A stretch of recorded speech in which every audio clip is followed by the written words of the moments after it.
but it would not be enough. Texas came back, they won it, and took the series. Now the Orioles are on the road. It's Chicago. Jimenez will take the mound. He has not lost in his last 8 starts. The O's and the White Sox, July 4, Windy City. Here we go.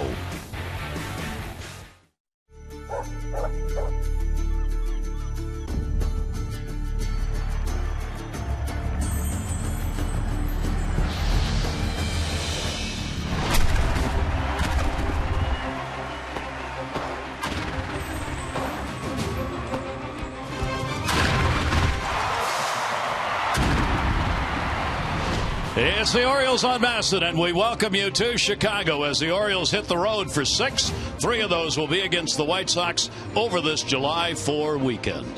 Hi, everybody. I'm Gary Thorne, and welcome for the Orioles big time in Chicago. The Cubs are here. The White Sox are here. The Grateful Dead are here for their final 3 concerts, and we're here.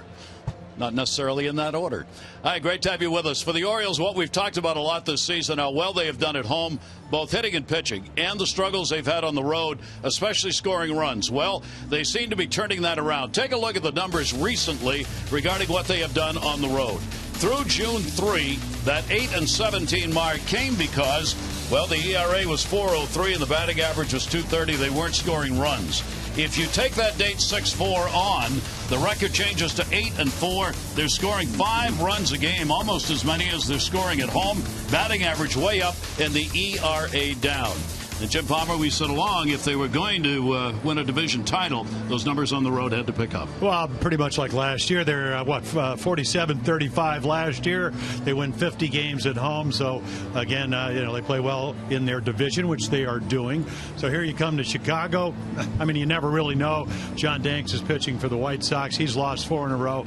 Ubaldo Jimenez is going to pitch for the Orioles. He's won 4 in a row. Hasn't lost in his last 8 starts. But you just never know in this game. But the end of the day, I think the one thing that they do so well at home they need to do on the road, and that's hit with the runners in scoring position. Nobody better in baseball. And it looks like Jimenez, Jim, has settled in. I mean, he's pitching as well as he's ever pitched in his career. Well, you're right. And you know what? The difference is, if you look at all the numbers, the runners in scoring position numbers actually were better last year, but he throws the ball over the plate. And the other thing, we talked about run support, they score a lot of runs for him this year, something they didn't do last year. All right, we'll see whether or not the Orioles do that when we come back. Kevin Gosman is going to be our guest. We'll talk with him about some non-baseball issues. How about the food in Louisiana? That's coming up.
Book your low fare now at Southwest.com.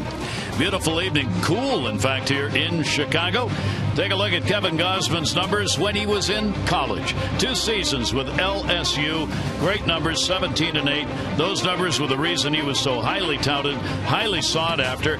He was drafted in 2010 by the Dodgers and then 4th pick in the first round of 2012. So he asked Kevin before the game, talk a little bit about that initial decision not to go with the Dodgers. I was drafted in the 6th round by the Dodgers. I originally thought I was going to be a late first rounder possibly, but I had some shoulder issues, played basketball in high school, and really tried to jump out there and throw 100 the first day out. It didn't go over too well with my shoulder. But, and then I was actually at LSU when they called me, and, I was already there, so I wasn't gonna leave. I was actually unpacking into my dorm room when they called, so it was one of those things. I went to the College World Series every year growing up. We had a tournament out there every summer, so my great-granddad actually put in the lights at the old Rosenblatt Stadium. Yeah, and he told him the only way I would do this, along with when you pay me, is if you give me 8 tickets behind the third base dugout every year.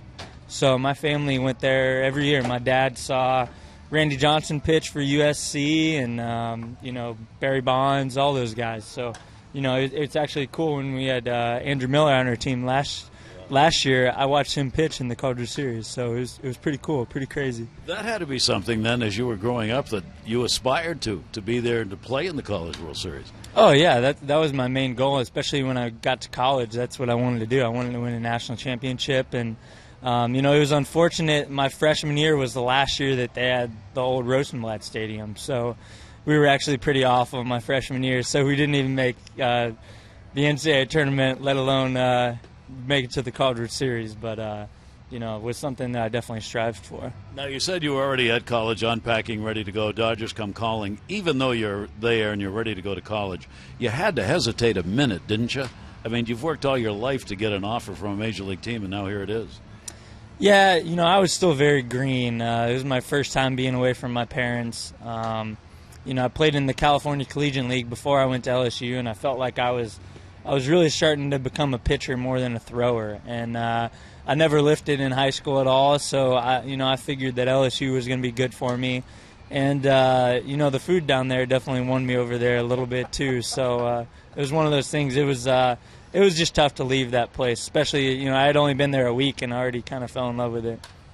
All right, you mentioned food, so whenever you mention food, I have to ask, tell me a little bit.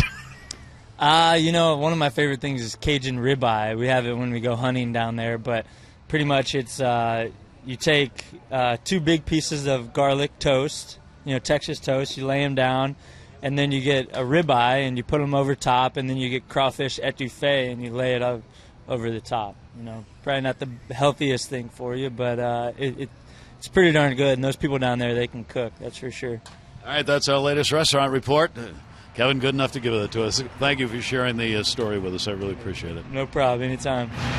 Well, they can cook, and he can throw. Boy, he had coming off a great game. So that's why he is 6'3", about 180 pounds, because of his diet. Exactly. All right, let's take a look at our BGE Home game time temperature here in Chicago tonight. As we said, a little on the cool side. Very comfortable at 70 degrees. Wind coming off the lake blowing in and humidity down. BGE Home is Baltimore's home team for heating, cooling, plumbing, and electrical. Why would you call anyone else? Let's take a look at the starting lineup brought to you by Southwest Airlines. Book your low fare now at southwest.com. Machado, Reimold, and Jones, Wieters, Davis, and Hardy, Pierce, Joseph, and Flaherty. Note Wieters is going to be the DH in the game, and this season, 8th in the American League now in home runs for Chris Davis. And John Danks will pitch for the White Sox. So as we mentioned in our opening, struggling. You can see fastballs. I mean, he's a breaking ball changeup guy.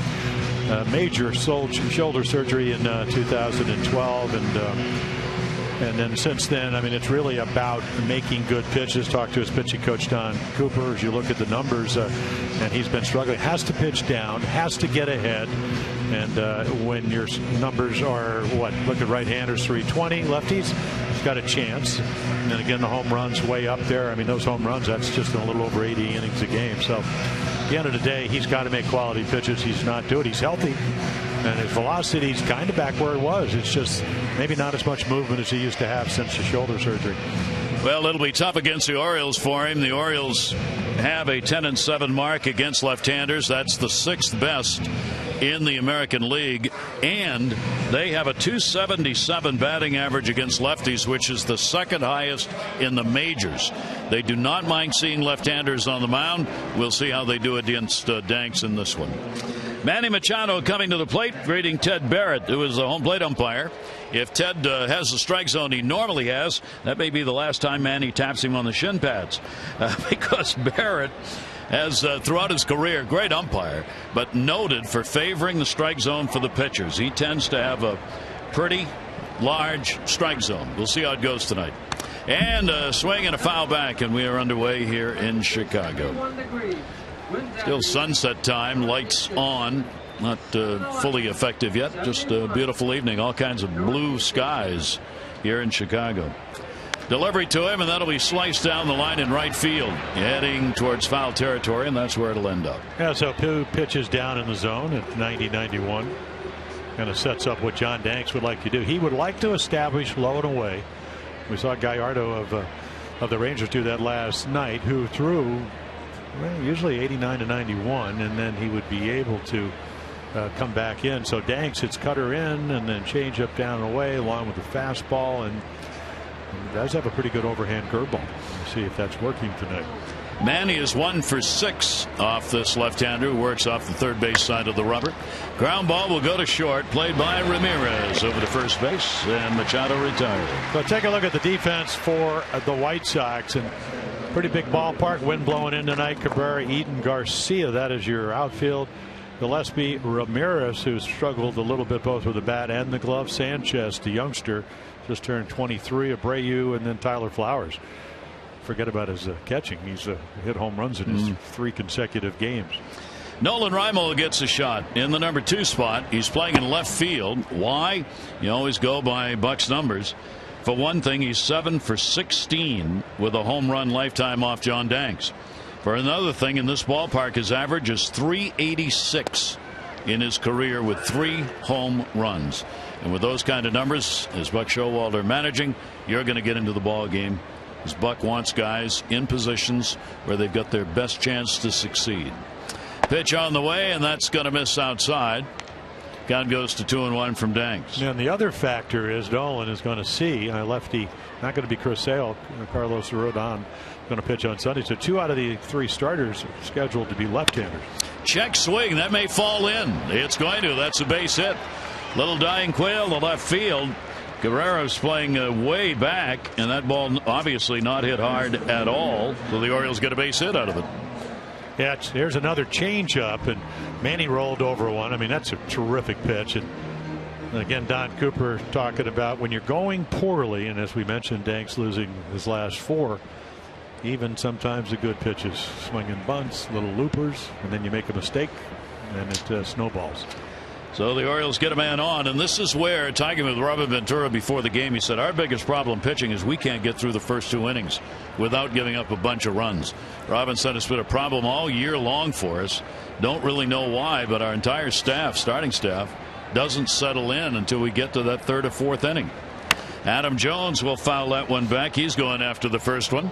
Take a look at our Maryland Live Casino Inside the Numbers. Here's what he's talking about. Yeah, the Orioles do a nice job of getting on the board first and also holding the other team, and then you can see they're up 24. The White Sox 34 and 42 coming in are 42 below of what they've been able to score. Ooh. And then you have to come from behind, and the bullpen not as good as they'd like, but they have been playing better as of late. Pitch is going to be fouled away. Big numbers cited everywhere today was the Adam Jones number against Danks. He's 1 for 30 lifetime against his left-hander, which obviously is just inexplicable, because Adam Jones also has the 3rd best average against lefties in the league coming into this game. And John Danks said, you know, when you get a quality hitter like Adam Jones, and he said he's 1 for 30, you're still not comfortable because you know it's going to end at some point.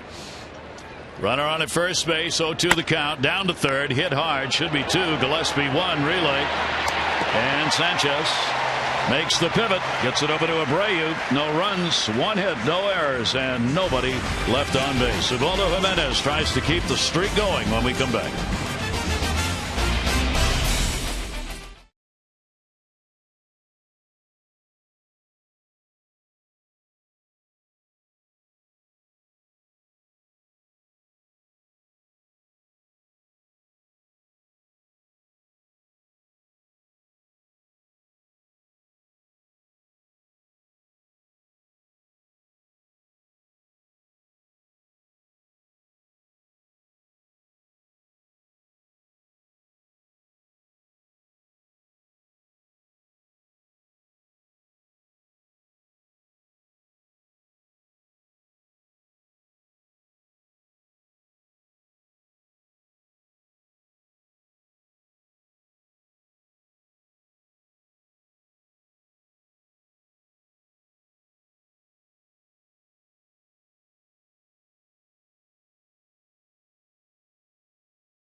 Fourth of July weekend.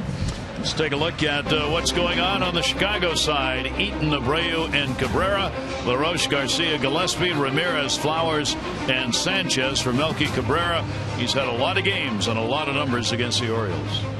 So Ubaldo Jimenez, he's going to come on. So a lot of fastballs. It's pretty much about getting ahead with a two-seam fastball, breaking ball, curveballs, and sliders, and then really the pitch that gets him the most strikeouts. And there are a lot of them, almost a little bit over 9 per 9 inning, and that's the split-fingered fastball. And boy, did he have it working in his last start against the Cleveland Indians. So they score him runs. He's pitching well. He's thrown a lot of strikes.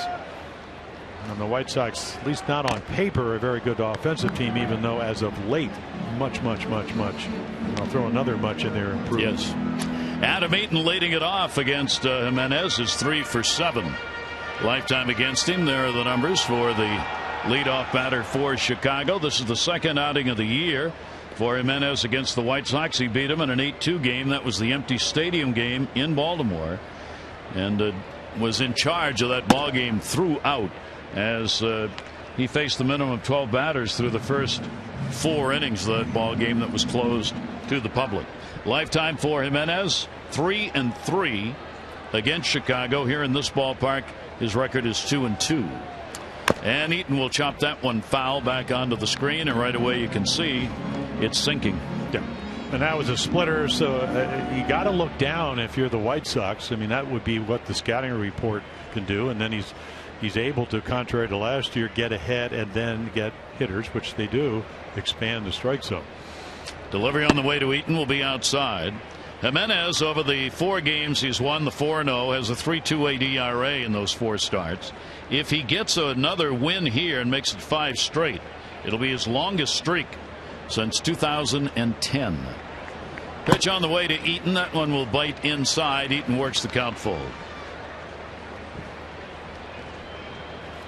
Jimenez, one of the reasons for improvement, those strikes Jim talked about, he's throwing. He has tremendously lowered that walk ratio from last year to this year. That'll go to short. Hardy's got it. He's up. Here's a throw, and not in time. Real close play and a great stop by J.J. Hardy. And for the moment, it's an infield hit. Buck Showalter turning to his video people, but no move yet to stop it. Well, again, I mean, the big question is, was the foot in contact? And I mean the back foot of Steve Pearce when he caught the ball, because I mean this is about as good as it gets right here. Have any idea of how fast the infield is? So the throw beats him. appeared. Hey, Buck wants to challenge it. He's going to challenge. And that quick look we had right there would indicate that maybe there's going to be a chance to overturn this. Ted Barrett's the crew chief. He is the home plate umpire. He will go down, and Chris Conroy, who's the first base umpire, will go with him, and Jimenez will take some warm-up tosses. So it appears the toe's on. And that, it looks to me, it's against it. I mean, I don't know what they're going to say in New York. They may say that maybe the toe was up. Arch of the foot wasn't on the bag, but it looked like the throw beat him very definitively. But as we know by now, that there has to be some criteria that make the change, and it has to be pretty obvious. You know, I was just thinking, and I had never occurred to me before, but on a play like this, you're looking at the umpires listening. They don't talk to the video review people in New York. They're only listening. And would it make a difference if the first base umpire, Chris Conroy, in this play said his foot was not on the bag? I mean, that's the only reason he's not out. So it looks like the toe is against it. I mean, it looks like it's wedged against the corner of the bag. And if that's there, I mean, right here, here's your definitive look. Toes on the bag, the foot not down yet. The ball's in the bag of the glove. Yeah, exactly. So unless they don't interpret it that way, and then it wouldn't be the first time that's happened. So the first batter for the White Sox here in the first inning, we get a challenge. The numbers coming into the July 4 weekend, almost 50% of the challenges by managers have resulted in the call on the field being overturned. 50%. That's a big number and shows how effective the replay system has been in getting calls right. And he's out. So a great play by J.J. Hardy to start the ball game, and the challenge works. And as you saw, that was right. Man, the other factor is that, you know, your video guys are the ones that Buck Showalter, the Orioles skipper, are relying on. So kudos to them, because their reps on the line too, so to speak. Especially first player up for the White Sox. If they don't win the challenge, they don't have a challenge. Although, as we've seen, that doesn't matter very much anymore, because if you ask the umpires, they generally do an umpire look. In any event, one down. Here's Jose Abreu. Abreu comes in with a 4-game hit streak under his belt. Jimenez will miss inside with that one. Abreu's gone 5 for 17 during the streak. He's one of the hitters Jim was talking about that's turned hot. 310 over the last 31 games, including 12 multi-hit games. Broken bat, ground ball into the shift. Hardy again, and he's got him this time, no question. Take a look at the Oriole defense. I mean, even on nights where they lose, allow right there, David Lowe turns a double into an out, and then right here, look at this relay. And again, this is a 0-0 game at the time, so the Orioles, they would eventually end up losing. So Raimel, Jones, Davis, Machado, Hardy, Flaherty, Steve Pearce over at first. Lately, it's been Chris Parmelee and then Caleb Joseph, who alternates with Matt Wieters. It's night to catch. Wieters the DH tonight. 2 down for Jimenez, and the pitch will be taken by Cabrera. Cabrera is 4 for 17 lifetime off Jimenez. He too is carrying a hot bat into the series for the White Sox, and he rips it down the line. That's got a chance to be fair. It's going to roll to the wall. A long run for Chris Davis. Going into second base, Cabrera thinking about 3. He'll stop there wisely. He is not fleet of foot, and Davis got it in to the cutoff man in a hurry. Well, he's been red hot, and you know, again, hitting what, over his last 78 at bats, well over 300, and that's a cutter, slider, up and in, and boy, he puts a good swing on it. Watch him get the bat head to it. So the ball's in, and then he keeps it fair because the bat's so quick. Then I'm watching him one run, Gary. He's not fleet of foot. Slow. Trudging. Real slow. Yeah. So that's some wear and tear on legs right there of an athlete. Just doesn't have that jump anymore, but still can swing the bat. So Cabrera's in scoring position with 2 down. That'll bring Adam LaRoche to the plate. 31 RBIs, 9 home runs. He's the DH. He has hit Jimenez well, 7 for 22 with a home run lifetime. The White Sox, as you might expect for a ball club 34 and 42, not hitting well in these situations. They are 249 as a team, which is 9th in the league. But They have been much worse of late. Over the last 25 games, this White Sox team has hit only 200 with runners in scoring position.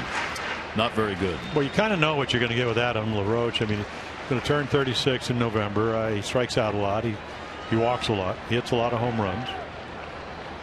But again, this year, to this point, and that can change with one at bat. There's a good pitch inside corner. He's only hitting .218 with runners in scoring position.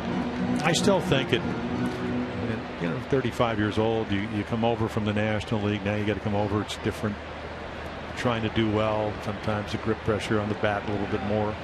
I mean, he is a veteran. There's no doubt about that. But you got to make that adjustment. And the pitch will be inside from Jimenez. Well, Gary, that's the pitch we saw so effective against Cleveland. That running fastball. A lot of their left-handers, and I believe there were 7 lefties on Saturday night against Ubaldo Jimenez in the lineup, and he'd fool them. They'd give up on that pitch. He's got 5 in this lineup, left-handed hitters. That's going to be down low. We talked about how he had improved his walk ratio from last year. He went from 5.5 walks per 9 innings, which was way up there, major league high, to 2.8 coming into this ball game. 5.5 to 2.8, an enormous difference that it makes in your whip and how many times you're working with runners on base. LaRoche will take it. That's going to be up and in, and there is one of those walks. So with 2 down, White Sox trying to get a rally going. And by taking that walk, he gets Avisail Garcia, who's got better numbers, much younger player, only 24. But he comes in, he's hitting .261, and you look at his numbers. I mean, he's a big kid, like 6'4". I mean, you see him at the batting cage. He reminds you, of course, he comes out of that organization, the Detroit organization, reminds you of Miguel Cabrera. And his numbers are actually pretty good. Yeah. Maybe not as good as they would like, but pretty solid. He's also 5 for 10 off Jimenez. And we'll go after that one that stayed down. Garcia's got a 5-game hit streak he brings to the series. He's had 8 hits in 20 at-bats during the hit streak. He had a really downer in most of the month of June, hitting only 181, but picked it up at the end. And boy, was he fooled on that one.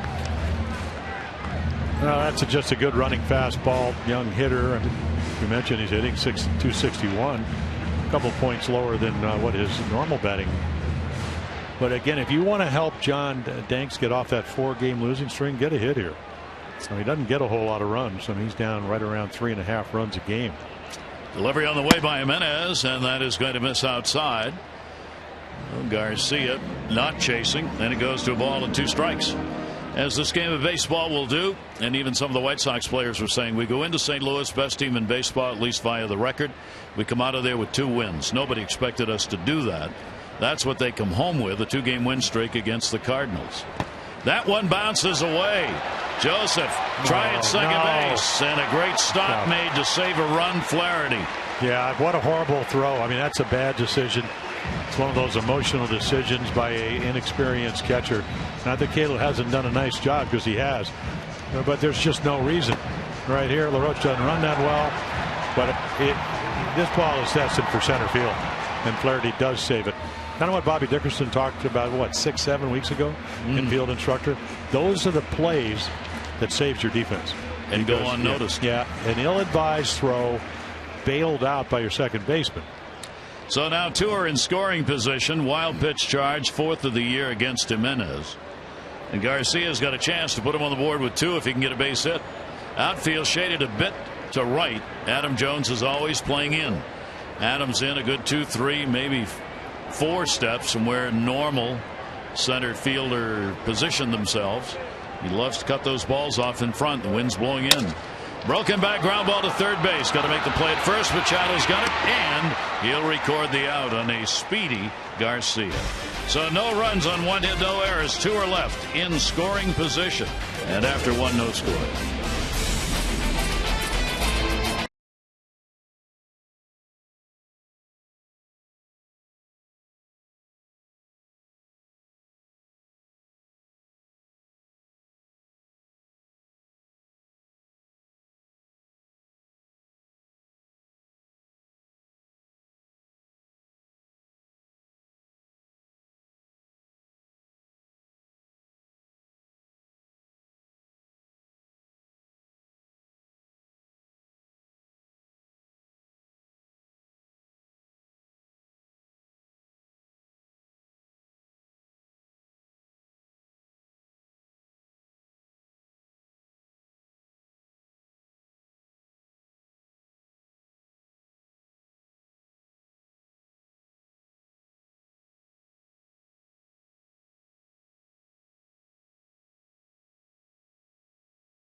being selected. You get 500 more for every Orioles home run hit tonight.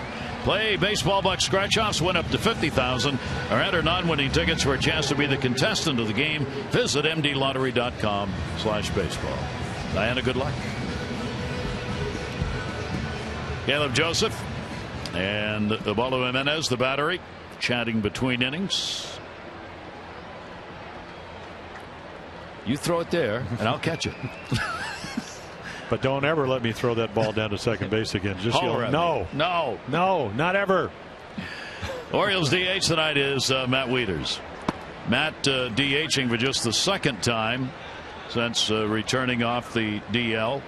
He is ready to go back-to-back games behind the plate if Buck Showalter wants to do it. That one will be popped up right center field. Eaton coming, center fielder there, and he's got it. So Wieters retired on a pitch, one away, second inning.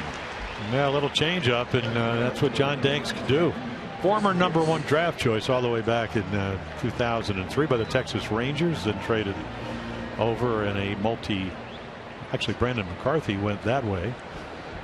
And now, of course, he had Tommy John, but he signed with the Dodgers this year and then was injured. But it seems like it's a long time ago. And then Danks really, with the White Sox, was rushed to the big leagues, went 6-13, and then started winning 11, 13 games, and then the shoulder problem.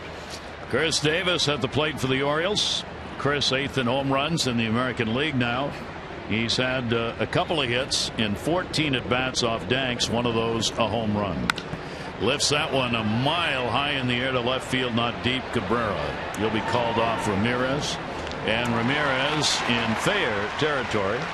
A couple of very quick outs. There's still time left to get on board for the drama of the second half of the season. Save on ticket prices. And the Birdland Summer 6-pack still there. Choose any 6 remaining for the year. Savings up to 20% off the cost of single game tickets. You pick the games. Can be for whatever you like. Teams in the division, bobblehead night, t-shirt night, fireworks night. Just go to Orioles.com/6-pack. 2 down, nobody on. J.J. Hardy. Hardy against Danks, real good numbers, 8 for 23 with a home run. So far, the middle infield has saved the bacon for the Orioles. Hardy on that great play, start the ball game that got Eaton, and then Flaherty knocking that errant throw down from Joseph, not allowing it to go into center field, which would have resulted in a Chicago 1. So hip hip hooray for short and second. And then even we can throw third in there, man. He get the final out on a swing and bunt or a soft hit grounder.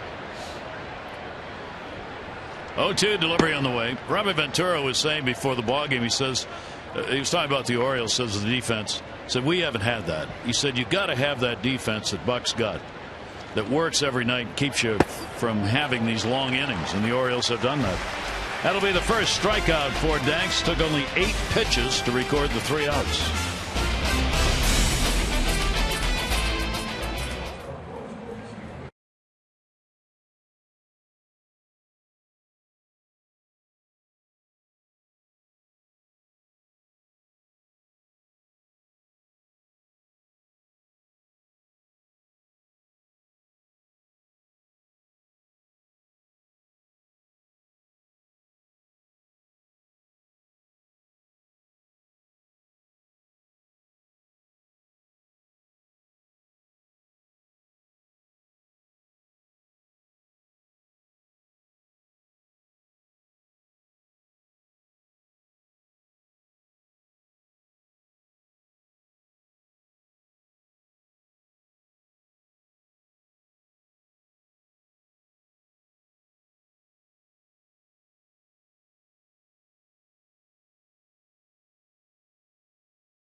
Pitchers last 4 games. Look at the numbers. 3 runs, 38 innings, 7 walks, 41 Ks. They lost today, though, to the Marlins by a score of 2-1. They're starting a 10-game homestand. The Nationals, they've added their 6th former president, Calvin Coolidge, to the rotation. He won.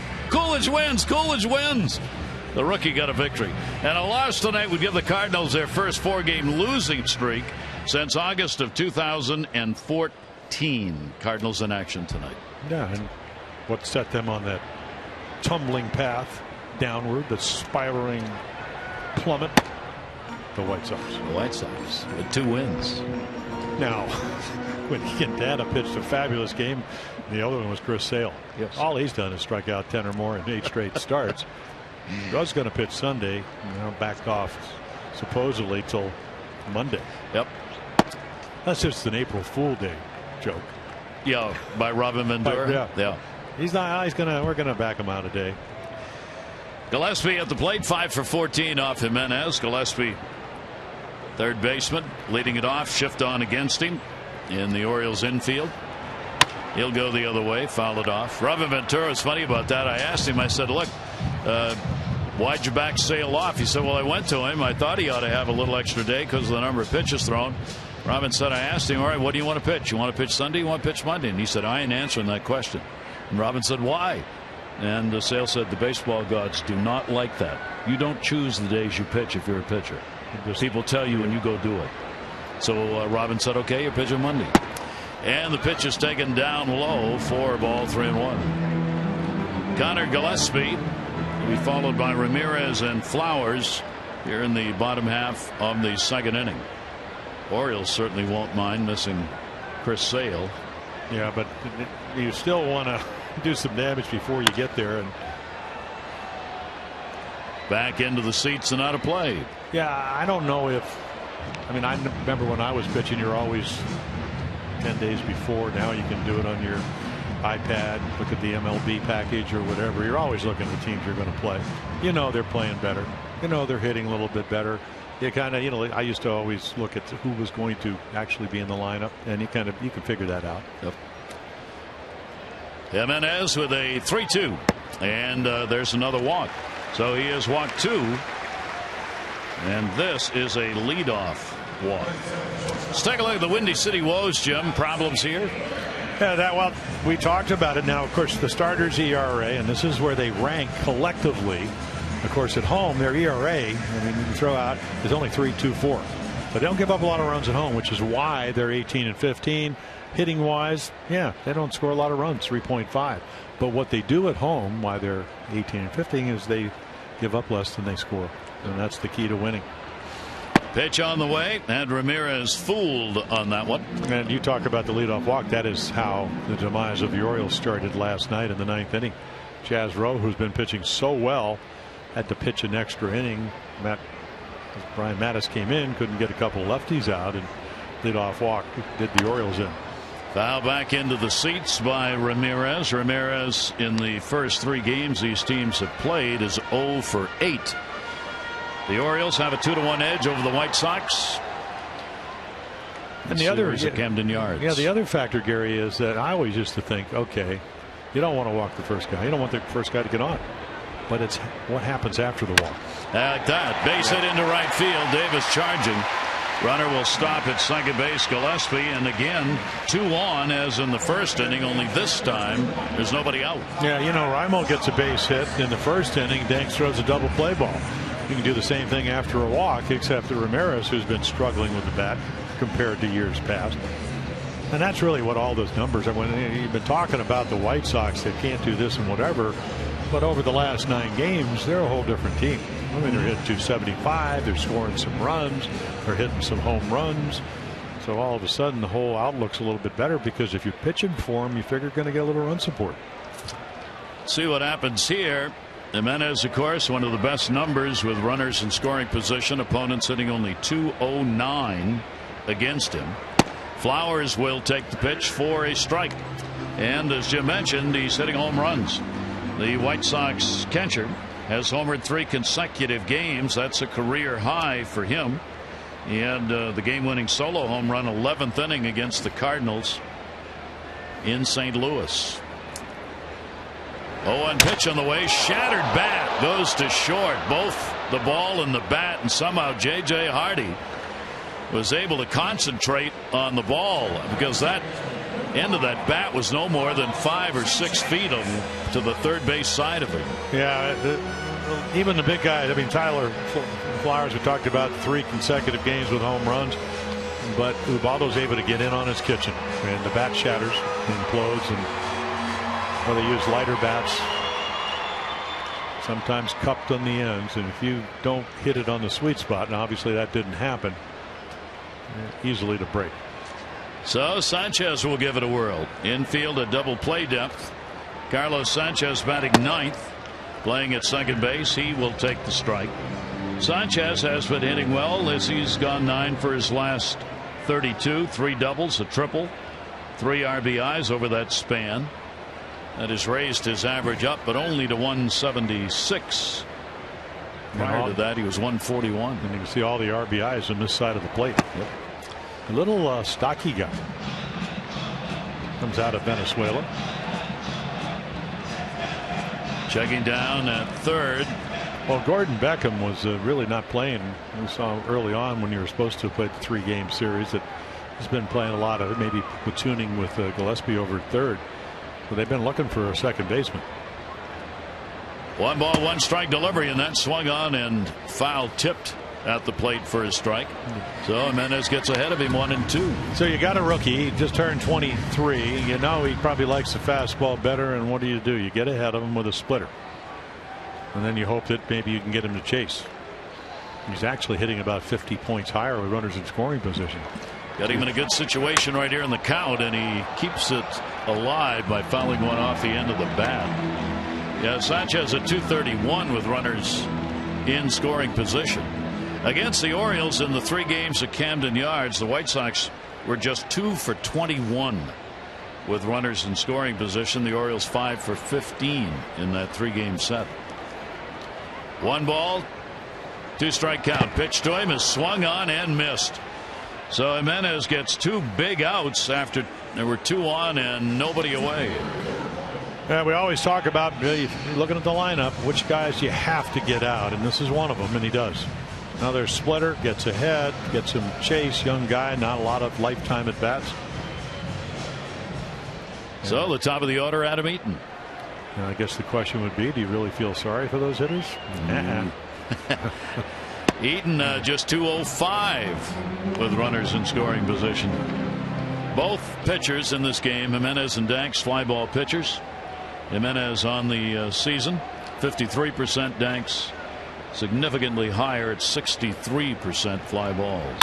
Down to first, and a play made by Pierce, who takes it to the bag. So all the way around the infield now, they've contributed to keeping the White Sox off the board.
winning the 3 games by a total of 4 runs. The Pirates swept a 3-game series in Detroit. They scored 22 runs and hit .358 in those games. Cleveland swept Tampa Bay in 4. They're starting pitching 3-0 with a 1.67 ERA. And Cleveland has now scored 5+ runs 4 straight games. First time they've done that this year. Yeah, that storm that came in and rained out the Saturday game, and we had the doubleheader, it got them out of town just in time. Just. All of a sudden, they're playing some pretty good baseball. No score in this one. John Danks, the left-hander, delivers. Steve Pearce up, and he'll take it for a strike. So he's working on a 4-game losing streak, and he'll just, I don't know about cruise along, but he'll just keep doing what he's doing until somebody puts a dent in his repertoire. Well, he's gotten through the first 2 innings, which have been the major problem innings for him this season. Let's see whether or not that stays true. As Ravi Ventura was saying for the game, he gets stronger as the ball game goes along. Pierce will fight it off at the plate. Steve, good numbers against left-handers. There's the ERA number since 2012. And that's when he had the shoulder surgery. Came back that year, and it didn't go well because he had lost some velocity. Last year 11-11, but high ERA. Pierce will put that one way up in the air. This is what Danks gets when he's on. These pop-up fly balls. Garcia puts it away. 1 down. And it's now time for you to tweet your strongest fan photo. Use O's Couch Cam, and you might see yourself in an upcoming broadcast. Brought to you by T-Mobile. Yeah, coming in, John Danks, 97 on the ground, 103 in the air, so almost equal. Of course, they throw also the line drives. Yeah, the line drives, and the strikeouts come in there too? No. Okay, so no, only outs on balls put in play. So only 36% of the balls put in play are on the ground. Yep. Pitch on the way, a swing and a miss. Caleb Joseph. Caleb's got a 3-game hit streak coming in. Danks has got some really high numbers coming into the game. That 300 batting average that opponents have against him is way up there in the major leagues. And that number is 95th out of 97 starting pitchers. And his 1.48 whip is 90 out of 97 qualifying pitchers. So both those numbers very, very high. Pitchers with a lot of people on base. Yeah, and then he lets them in because they're hitting .316. Runners in scoring position number. League average of .253. 1-2 to Joseph, third base. That's going to be a base hit, I think. That's a play you either do or don't. Gillespie tried to short hop it and had no chance. Well, I think they'll give him an error only because I'd like to see Caleb. He gets on, he might as well give him a hit, but he chose to come in. All he had to do is take a step back, and did it go up or down? It's an error. Yeah. I mean, he can just take a step back, but I mean, he plays no man's land, which is a short hop. I mean, literally took Mike Bordick when he was working with Miguel Tejada coming from shortstop to third. He said, you play third base like an X. You're never going laterally. So the Orioles get an extra out here in the inning, and the error charged on Gillespie at third base. For the White Sox, we said defensive problem. That's their 53rd error. You compare that to the 37 made by the Orioles, which is the fewest in the league. And Gillespie has had his problems down there at third base. Gillespie commits his 10th. Swing and a miss on a big cut by Flaherty. Yeah, the one thing John Danks does do well, I mean, the righties are the ones that wear him out. Lefties only at .230, couple of home runs. Righties, a total different story. 12 of the 14. There's a fastball. So curveball, fastball to Ryan Flaherty. Last year, right-handers hit .275. This year, .321. Pitch on the way to Flaherty, and that'll be up high. Well, Ryan trying to work his way on. Number 9 spot for Flaherty in the ball game. Manny Machado waiting on deck. Danks here in this ballpark, 35 wins, 47 losses in his career. ERA of 4.4. Did he go? Yep. Scott Berry down at third, and that's a strikeout. Yeah, this is the only guy in the ballpark that matters. Ryan Flaherty doesn't want to say he swung, which he did. And Danks wants the punch out, and he gets it. So 2 away. And Manny Machado coming up. Machado grounded out his first time up. Manny hitting .333 off lefties, which happens to be the 7th highest in the American League. The Orioles have 2 of the top 10 hitters against left-handers in the American League in Adam Jones and Manny Machado. That literally hit the plate right to second. Could not have been positioned more perfectly. Joseph retired at second base on the force out. We remain 0-0.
Home run, 157 at bats. They play the Yankees tonight. The Yankees, meanwhile, A-Rod in a slump, last 5 games, 158. Mark Teixeira, longer slump, 13 games, 178. Meanwhile, in Boston, Alejandro Diaz has got an 8-game hit streak going where he's hitting .467 with 11 RBIs. And Mookie Betts in his last 18 hitting .413 with 13 extra base hits. And all of a sudden the Red Sox are 6 games out in last place in the East. Yeah, 7, and of course if everybody in front of them is going to tread water, not that the Orioles, I mean, they're 19-8, they haven't, to get to where they are, they haven't treaded water. But if everybody kind of settles in and just thinks, you will allow the Red Sox, if they start playing better, to creep back towards the top. And the pitch, Brea will take that one, and it's going to be a strike in the outside corner. He grounded out his first time up. Solid numbers on the year, leading this ball club. He's 1 for 7 against Jimenez, and that 1 is a home run. Yeah, home runs to opposite field, right center. That one to right field hit pretty good. Going back, Davis, warning track wall, looking, and goodbye. Home run, make it 2. Abreu, and the White Sox have a 1-0 lead. Yeah, 0-2 pitch. You leave one up. I mean, we saw him hit home run to right center last year, Camden Yards, and then the curveball he pulled to left center. And then if you're Robin Ventura, you hit him second, you get him up in the lineup, maybe gets an extra at bat. So you want to look where the target is. Wants to be down. It comes up a little bit. Great side views. You can see it's pretty much thigh high, and then the big boy, he could flat out hit. Leads the team, home runs 14, RBIs 44. And that'll be the 7th home run surrendered by Jimenez this season, with 6 of those having 5 of those left-handers, 3 of them right-handers. Here is Cabrera. He had a double. He was stranded in the first inning. That's a 1-0 lead on the 3rd hit for the White Sox in the ballgame. Yeah, the wind blowing left to right here. Well, you would think it would favor the ball hit the right field, one to left. I suppose if it's low, it'll fight its way through the wind, but the high fly to left center field. And all the wind has to do is stop blowing off Lake Michigan, and which it may over the next couple of days. I think it's supposed to get a little warmer. Pitch will be taken down low. Yeah, Melky. Melky's a lifetime 286 hitter, so he's 35 points lower, but trending back to where they want him to be. Pitch will be taken for a strike. And when you're hot, you take that pitch because it was a pitcher's pitch, and when you're cold, you flail at it. Yep. That's how you get yourself out. But he's been relatively hot. Here's the 3-2 delivery to him, and he's gone. Strike on the inside corner. Jimenez gets his second strikeout, much to the dismay of Cabrera. Well, that's what you said about Ted Barrett. This ball is probably inside. I mean, watch it. It runs back, but it's off the plate. And Waldo will say thank you very much. Nicely presented by Caleb Joseph, but it was inside. One down. Orioles move the infield around for Adam LaRoche. LaRoche drew a walk his first time up. With that wind blowing off the lake, Chicago Stadium is down towards the lake. Okay, you got my drift already, which is exactly what I'm talking about, drift. Oh, you mean with the Grateful Dead? The Grateful Dead have a concert there tonight. Yeah. Yes, they do, and who knows what might come wafting in. They've got this is their final concert. The Grateful Dead are here in Chicago, where they had where Jerry Garcia performed last with them 20 years ago at Soldier Field. And it was 20 years ago. They got 3 concerts tonight, tomorrow, and Sunday, and obviously they're enormous crowds. Ticket prices today, according to the Tribune article, you could get them at StubHub for between $300,000 and $11,000. Really? Pitch on the way to LaRoche is grounded into the shift. That's J.J. Hardy. He'll make the play. And there are 2 down. So if we get giddier as the night goes on, you'll know why. The Orioles return home next Friday as a fan favorite promotion returns to Oriole Park. First 20,000 fans, 21 and over, at that night's Orioles Nationals game receive the Orioles plaid floppy hat presented by Miller Lite. Add to your Birdland Summer Wardrobe Instant Fan Collectible. Tickets are going fast. Get yours at 888-848-BIRD. I got to model that the other night. It was the floppy hat? The floppy hat. We love those every year, and they're always different. Garcia grounded out his first time up. Avisel Garcia. Yeah, key out for Ubaldo Jimenez. Wild pitch, runners to first and second, or excuse me, second and third, and then made a nice pitch, 2-strike pitch. Well, the normal game for Ubaldo, he pitches well, and then the Orioles, they've gotten him close to 5.8 runs a game, and that is over almost 2.10 more runs than last season. Pitch will be taken up high. He certainly is a different pitcher than what the Orioles saw last year. He's closing in on 100 wins in his career. He's 95 in the W column, 95 and 87 lifetime. Off the end of the bat, looped foul.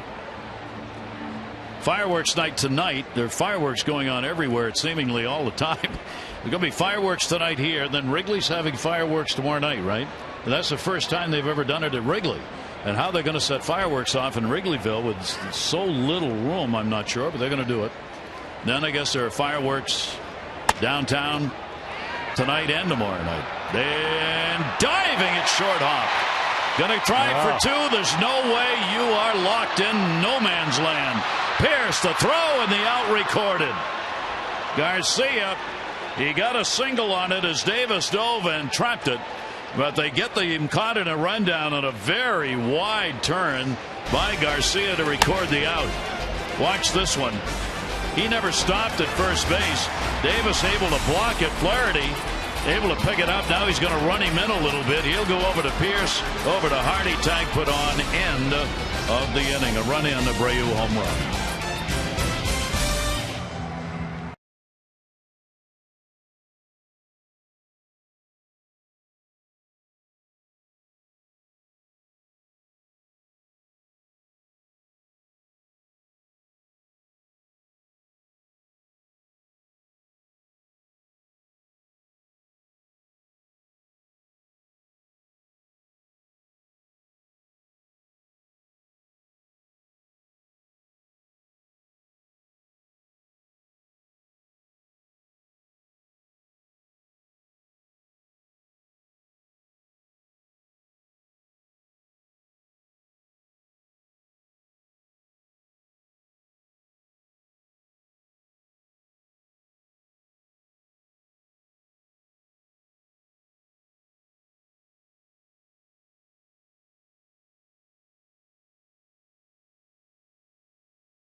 Game brought to you by Miller Lite.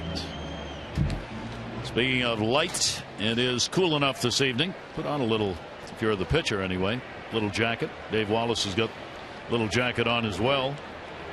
Unusual weather this time of year here in Chicago, where it can be sweltering hot. It's beautiful. Pitch is taken for a strike on the outside corner. Nolan Reimold, base hit, his first time up. 1 run, 4 hits, an error for the White Sox. No runs, 1 hit for the Orioles. In the air towards center. Eaton's got it lined up. And John Danks rolling along.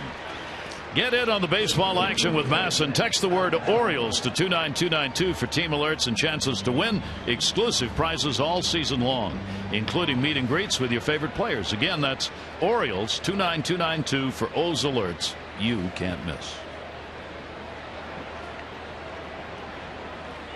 Well, the White Sox got this guy to report because Zaleski's going to play even with a bag, just in case Adam wants to drop one down.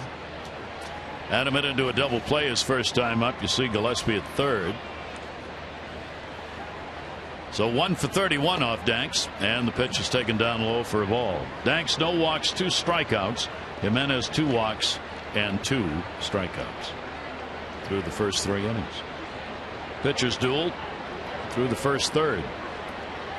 1-0 pitch on the way, hit hard and foul. Bobby Dickerson leaning away. Cringing. That got him back on his heels. Just stare in at him.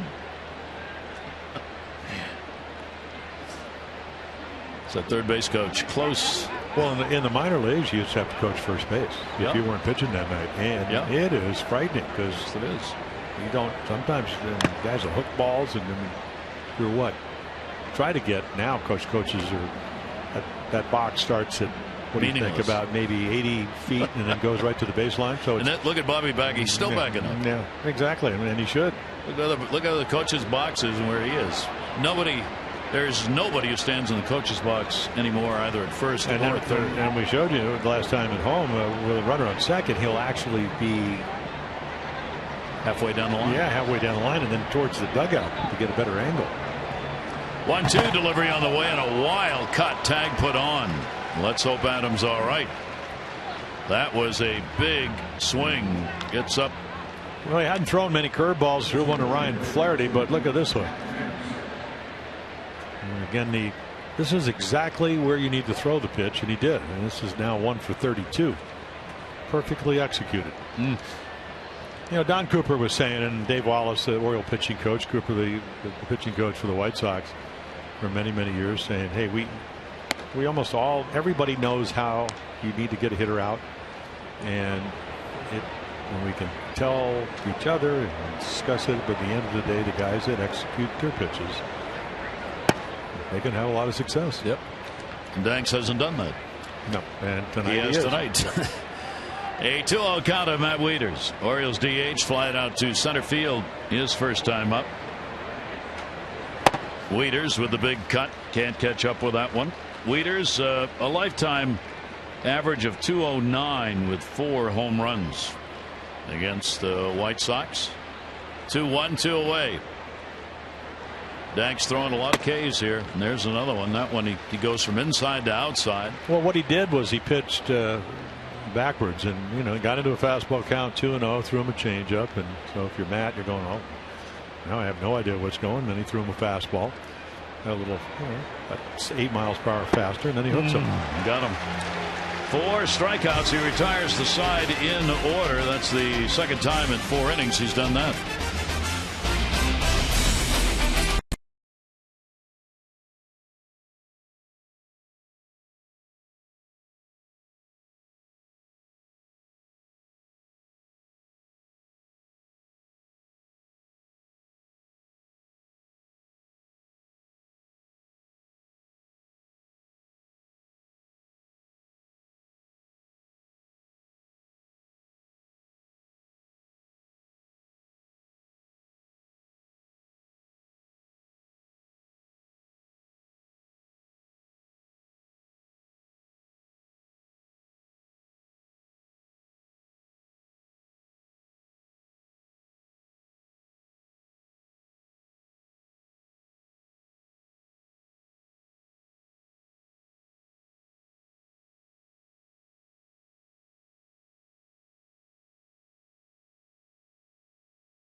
by your local Mercedes dealership.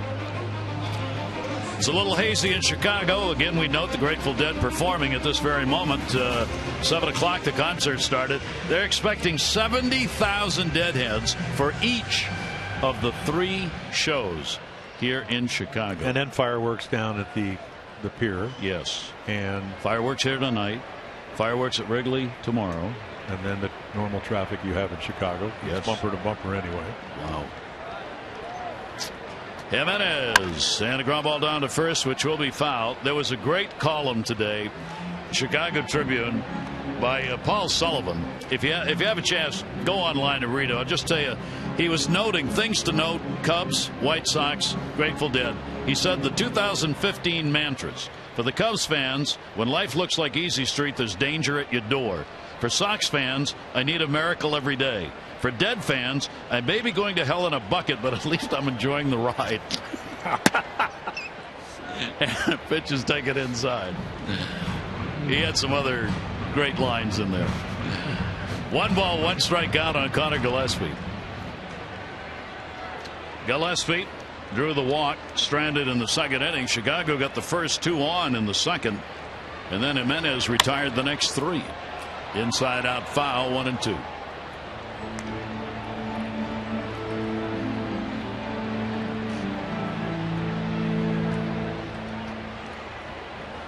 Orioles coming into the July 4 weekend tied with the Yankees in the American League East. Tampa Bay's a game out, so is Toronto. And as we said, Boston 6 out. And that chop foul at the plate. So Gillespie keeps the at-bat alive, and a 1 ball, 2 strike count. Yeah, the kind of game where the pitch count is escalating, and then when you don't get any runs, every pitch is so meaningful. Gillespie working all of his ball games against right-handers, all 47 starts this year. Swing and a miss, and a great pitch down and away to get him. Now, this is really Ubaldo Jimenez in 2015. You just don't get a whole lot of good pitches to hit. I mean, this is the final one. But he threw 3 strikes. He fouled off 1 of them until this pitch. So the quality of his pitches are so much better. Hands not over his head. Ramon Martinez, he was in Baltimore on his last start. I didn't see him today. He just made some adjustments. Get over his front side, pitch down in the zone like that. Ramirez is a high ball hitter. Saw that the first time up. Hit one into right field. Want to stay down in the zone, even though it says he's 33. Still runs pretty well. Alexei Ramirez, right center field. Jones over, tailing away. He's there. And there are 2 down. Express Stat by Express Care, a LifeBridge Health partner. For locations, visit whywaitintheer.com. Yeah, so you got Gallardo, 29 1/3 scoreless innings. Jimenez just on one of those rolls. Williams Perez, we're going to see Atlanta right after the end of the month as they come into Baltimore. Burley and Hutchison at ERA almost 5 runs a game, but he does play for Toronto. And Mark Burley, everybody knows about Mark Burley here in Chicago because he was so good. And a chopper that's going to go to short. Hardy's got it. Tyler Flowers on 1 pitch is retired. Solid inning. Jimenez sets him down 1-2-3. That's his first clean inning of the ball game.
First 20,000 fans 15 and over get the Orioles Hawaiian shirt. Make your summer even hotter by adding a little island flavor to your Birdland game day wardrobe. Good seats still remain Sunday afternoon. Battle of the Beltways. It won't last. Get tickets. Orioles.com or 888-848-BIRD. Caleb Joseph with the pitching coach. Well, one bad pitch, one ball up to Abreu. And it's really not a bad pitch to somebody who can hit like him with that kind of power. He just hit a fly ball over the right center field fence with the home run guys do, the big fly. Orioles have not had a base runner to second. They have one hit, a Reimold single. That was back in the first inning. Breaking ball has stayed up. Chris Davis popped out his first time up. Chris will be followed by Hardy and Pierce here in the top of the fifth inning. Here at U.S. Cellular Field in Chicago on the south side. And a good ball game underway with these two pitchers going at it. Danks last year 11-11, had a 4.74 ERA. ERA's up to 5.38 this year. Got that ball down. Yeah, he is making a lot of good pitches. His last win, and it was a good one, was all the way back on the 31st of May in Houston. Tough place to pitch. There's his pitching coach Don Cooper, and he pitched a complete game. And a strike. Yeah, he scattered 10 hits over 9 innings. And of course, nobody hits more home runs in the American League at home than Houston. Great place to hit. 2-2 delivered to Davis. That's going to be a base hit into center field. So Chris is on, and the Orioles get the leadoff man on here in the fifth inning. Our PNC minor league report soon to be back with the Orioles. Well, sooner or later, but it will take a roster move, and that seems to be a problem. I thought Buck Showalter talked about it very succinctly. He said, are we a better team with him on the team or not? So the big thing is he healthy? And so he'll play some games, and then they're going to have to figure out a way to get him back here. Yep. J.J. Hardy, strikeout victim, his first time up. Nolan Reimold, he and his wife expecting a child. Nolan will be going on paternity leave at some time soon, and don't know exactly when. And that may be the time that Jonathan Scope returns. Buck Showalter was asked about that for the game and kind of said, yeah, that could be it. Pitch is a strike on the outside corner. Well, this is a big strike zone, and scoreboard kind of reflects that. Guys pitching well, taking advantage of Ted Barrett's ample strike zone. That ball probably an inch and a half off the corner. 0-2 count to Hardy. Better live with it. Yep. And almost caught him flat-footed. Davis had to do the fall back into the bag routine on that one. Well, he got picked off last night by Guy Hardy. Look at him laughing. Well, he just has a good move. I mean, that's what he did last night. And bang, bang, throw, caught him. And it was a 0-0 game to the ninth inning. 0-2 delivery on the way. Foul down the line in right field. Garcia will not have a play.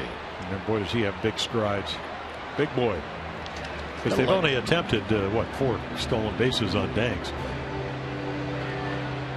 That's pretty good. You don't see a guy who's working on the mound, starting pitcher, having that kind of smile very often when they got the game face. Well, you know, you're trying to beat him, you're trying to compete, but you're having fun. Well, you should. I agree. I love it. I think it's great for the game. 0-2 count. And again, outside, intended to be outside, trying to get Hardy to go after it. Well, it's like what a fan of the Opera, Two Different Faces, where everybody a hug fest before the game. They all have the agents, they're blah, blah, blah. And then all of a sudden you're going to have the other side, and now we're going to get them out. Yeah. There's the pitch count. Very efficient. 1-2, short lead at first. Hardy, ground ball to the hole. Ramirez dives. Has he got to play at first? One hopper, not in time. So the Orioles speedster J.J. Hardy has got himself an infield hit. Slappy Hardy. He didn't want to be a slap hitter, so he's hitting some home runs. Game winner. The only game that the Orioles have won against Texas. Great range by Alexi Ramirez. And then from his knees, not going to have enough time, but well, you get the agility, the athleticism of the major league infielders. So the Orioles get their first runner to second base. Runners at first and second, nobody out. White Sox have the 1-0 lead, and Steve Pearce will get the opportunity to wait that lead out. Steve has been outstanding in these situations, hitting .282 with runners in scoring position. The Orioles still the best team in the majors with a .311 average. Pierce goes after one up top, fouls it off right at the plate. Yeah, so if you we'll go back to what Don Cooper said, pitching coach of John Danks, he said, okay, how do you get Steve Pierce out over the plate? It's death, because he loves the ball there. You know, better fastball hitter than breaking ball, but if you hang it, it can be a 3-run home run like that, where you snap your fingers. Good on the lefties, boy. Yeah. Pierce 271 off lefties, only 192. Well, he hit 293 in June, just didn't hit any home runs. So, new month. Pierce will take the pitch on the inside corner for a strike. Looks back at Ted Barrett. Well, that was a perfect fastball. So, it's execution time. If you're John Danks, then for Steve Pierce, can you get a good pitch to hit? Or even if not, can he shoot one to right? Saw him do it countless times last year. Davis and Hardy, the base runners, and a ground ball down to third, force play. There's one, relay to second, and they get the out at second base.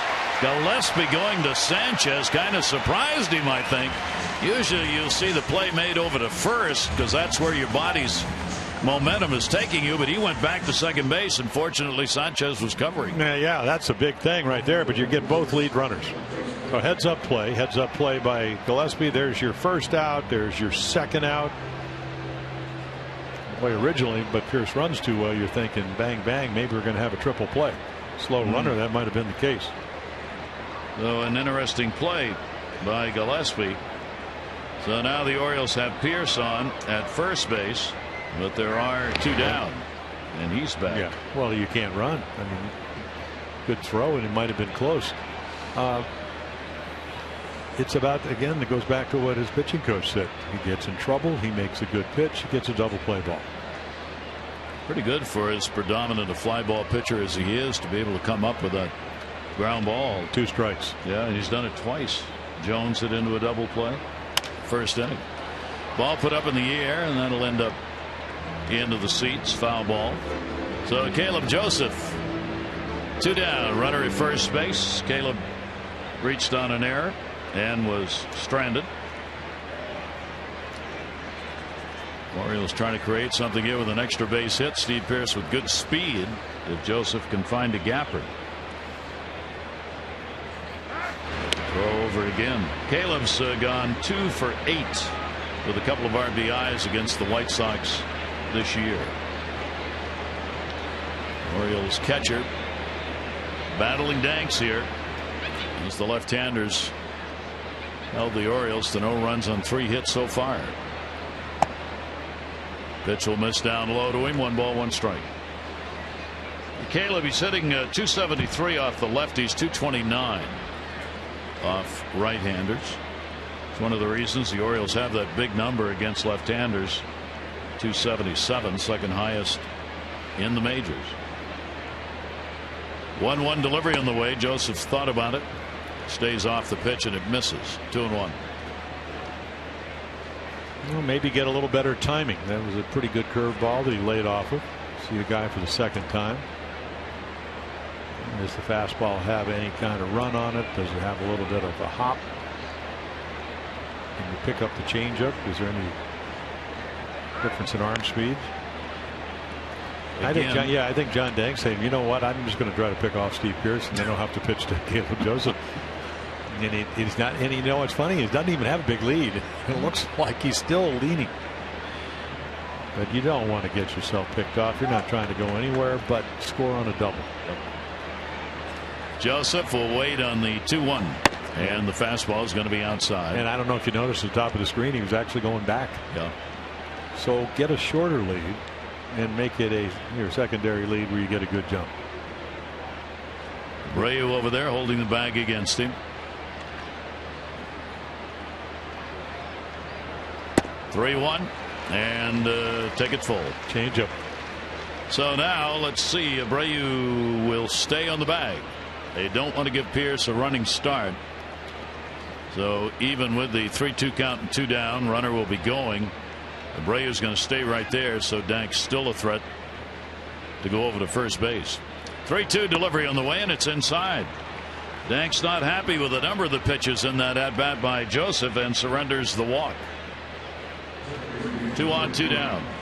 This copyrighted telecast presented by authority of the Orioles may not be reproduced or retransmitted in any form, and the accounts and descriptions of this game may not be disseminated without the express written consent of the Orioles.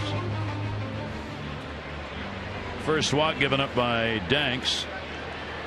Well, the Orioles again get a runner in scoring position. They've had 2 singles and a walk in the inning, but they've got 2 down. Well, and runners at first and second. Yeah, Ryan Flaherty's done a nice job against lefties. 265, but all home runs from the other side. And you talked about our PNC Minor League Player of the Year. That would be Scope. Scope would be playing tonight. But again, that doesn't really make any difference if Ryan's able to do something here. Flaherty, big number, runners in scoring position, 3-5-7. That's the shortstop Ramirez coming over and records the out. So the Orioles do not score. No runs on 2 hits, no errors. 2 are left on base. White Sox 1, Orioles nothing.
Maryland.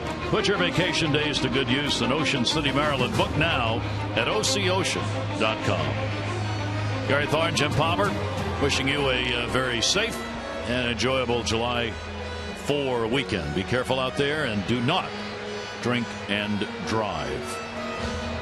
Jimenez, he has given up the run on 4 hits, home run. Abreu got it, 3rd inning, leading it off.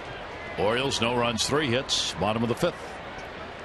Sanchez, then top of the order, Eaton and Abreu.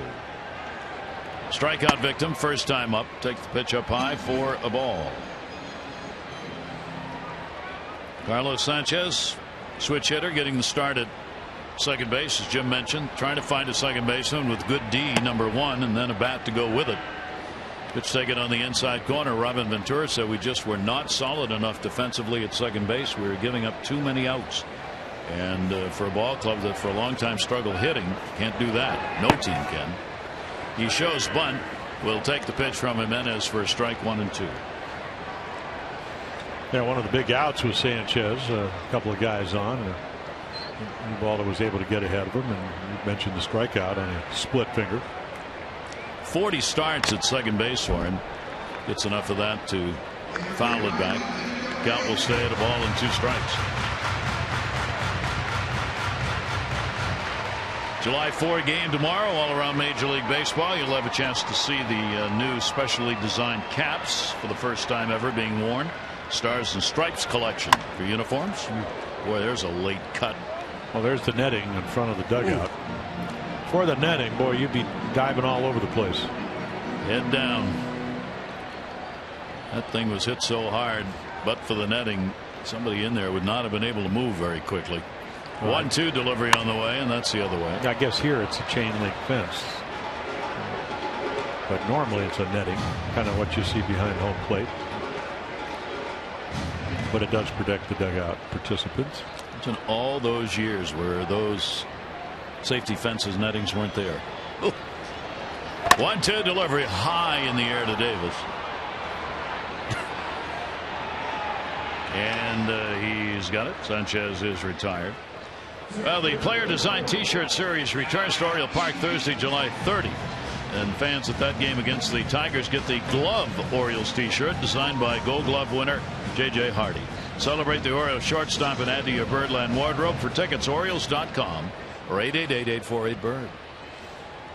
Thought there was an incoming UFO as Pierce and Flaherty immediately had their hands up in the air, pointing straight up. There it is, Chris. There it is. It's up there. And he found it. Well, Chris was saying that in Baltimore they had some similar to the night tonight. A lot of unusual sky formations with the sun going down, and he said, you know, it's a sun field anyway, and he said he lost a couple of balls. Yeah. He was able to find them. And then there's one bank of lights. It used to be in Memorial Stadium. Don Baylor, terrific left fielder, but always, maybe twice, 2-3 times a year. There's that late fastball. Eaton has been robbed twice. Started the ball game out. Play by Hardy. Called safe. Challenge. Overruled. He was out. And then ground ball play by Pierce at first his last time out. And a wild cut. Yeah, a nice block Joseph by Kidd. Make it down and get him. Yeah, you become a goalie right there. That ball, just make sure it doesn't get by you. And it was kind of an afterthought. Watch this. I mean, right at the end, he just kind of flicks the bat. Wants to foul it off, which he doesn't, and then Caleb blocks it nicely.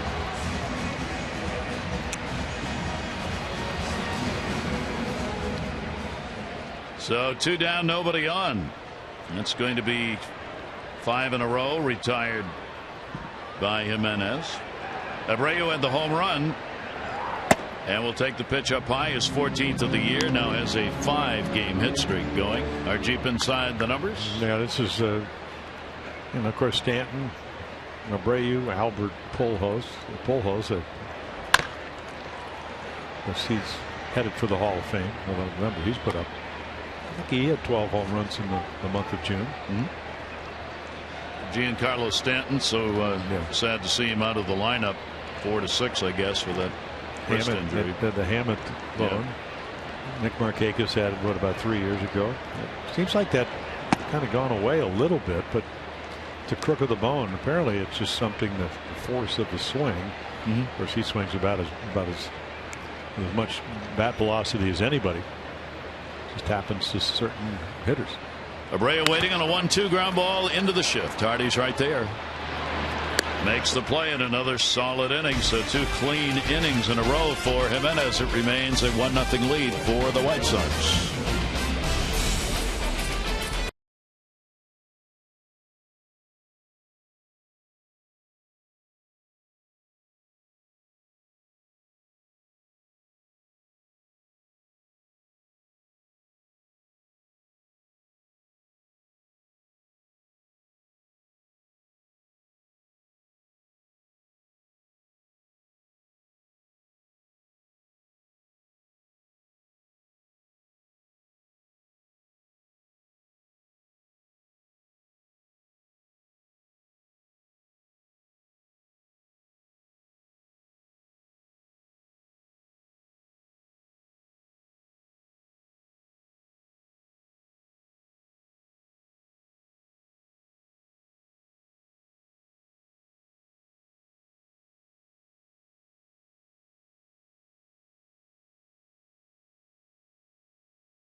First time since 2013 Nick Markakis, former Oriole in Atlanta, homerless now, 298 at-bats this year, and for the last 307 at-bats if you go back to last season.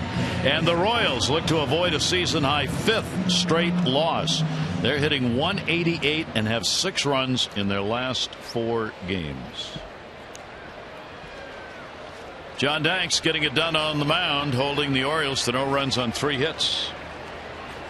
But just a 1-run ball game. Manny Machado will lead it off. Manny 0 for 2. He's grounded out, hit into a fielder's choice. Orioles have stranded 3, only 1 in scoring position. The White Sox stranded 4, all 4 in the first 2 innings. 3 of those were in scoring position. That may come back to haunt them. 1-0 delivery by Danks is going to miss. Yeah, he's been able to pitch Manny where Manny's least effective, and that's around the knees, and hence the 2 ground balls. And the more you see it, the more you realize he's one of the better high ball hitters in baseball. Up and away, in. 2-0 to center field. Adam Ball going to fall in for a base hit. Manny's on. Yeah, I don't think, I mean, he got a very good jump, but a lot of times you get fooled on the big swing and the ball hit off the end of the bat. So the Orioles, you know, again, 3rd time through the lineup, you'll see if that'll make a difference here. And as you mentioned, probably the key, Gary, I can't tell you how many times you have a 1-0 lead or even a 1-run lead, 3rd time through the order. If you don't pitch as well and they make adjustments, that's when you struggle. Yeah, really is. So the Orioles had the leadoff man on now each of the last 2 innings. Danks retires 67% of leadoff batters. And here is Nolan Reimold, a base hit, and he is flied out. Yeah, if you're going to hit number 2 in the new number 2 spot, it would be ideal to use the whole field. You know, a lot of times you put a left-handed hitter in there. When Machado his first year, you know, the 51 doubles, nobody hit the ball between 1st and 2nd. Because you know what Dank wants. John Danks wants you to roll over. And if you stay inside the ball, all of a sudden, number 1, you may get a base hit. Number 2, even if you don't, and you make Sanchez move at all, you're probably going to get a tying run in a scoring position. Holding that runner close. Machado, 11 stolen bases, 13 chances. That's a strike, the high strike on the outside corner. Nolan now 8 for 18 lifetime off Danks. That's one of the reasons he's in that number 2 spot. Well, that and the fact Delman Young is no longer an Oriole, so it's kind of critical that he's able to stay healthy, talking about Nolan Reimold, and that he gets into a rhythm back here in the major leagues and being able to be productive. One of the problems has been he's not playing. Throw over to first base again will get him back. Well, he won't play tomorrow because that's Samardzija, and then you got what, Rodon, the number Sunday. 1 draft choice, another left-hander. Nolan had only 3 at bats during the homestand. He ended up going 0 for 3. 0-2 count. Machado trying to keep Danks' attention but not get picked off. That ball to center field coming hard. Eaton, he's got it. And he looks Manny Machado back to the bag. Hard line drive to center. 1 away. Now time for you to tweet your strongest fan photo. Use O's Couch Cam and you just might see yourself in an upcoming broadcast. It's brought to you by T-Mobile. The game of baseball. Machado hits it softly, gets a base hit. Reimold hits a rocket, it's an out.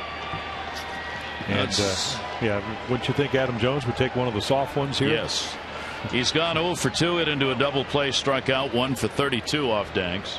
That's just Adam was down getting his helmets and bats way early, and the White Sox hadn't even hit yet.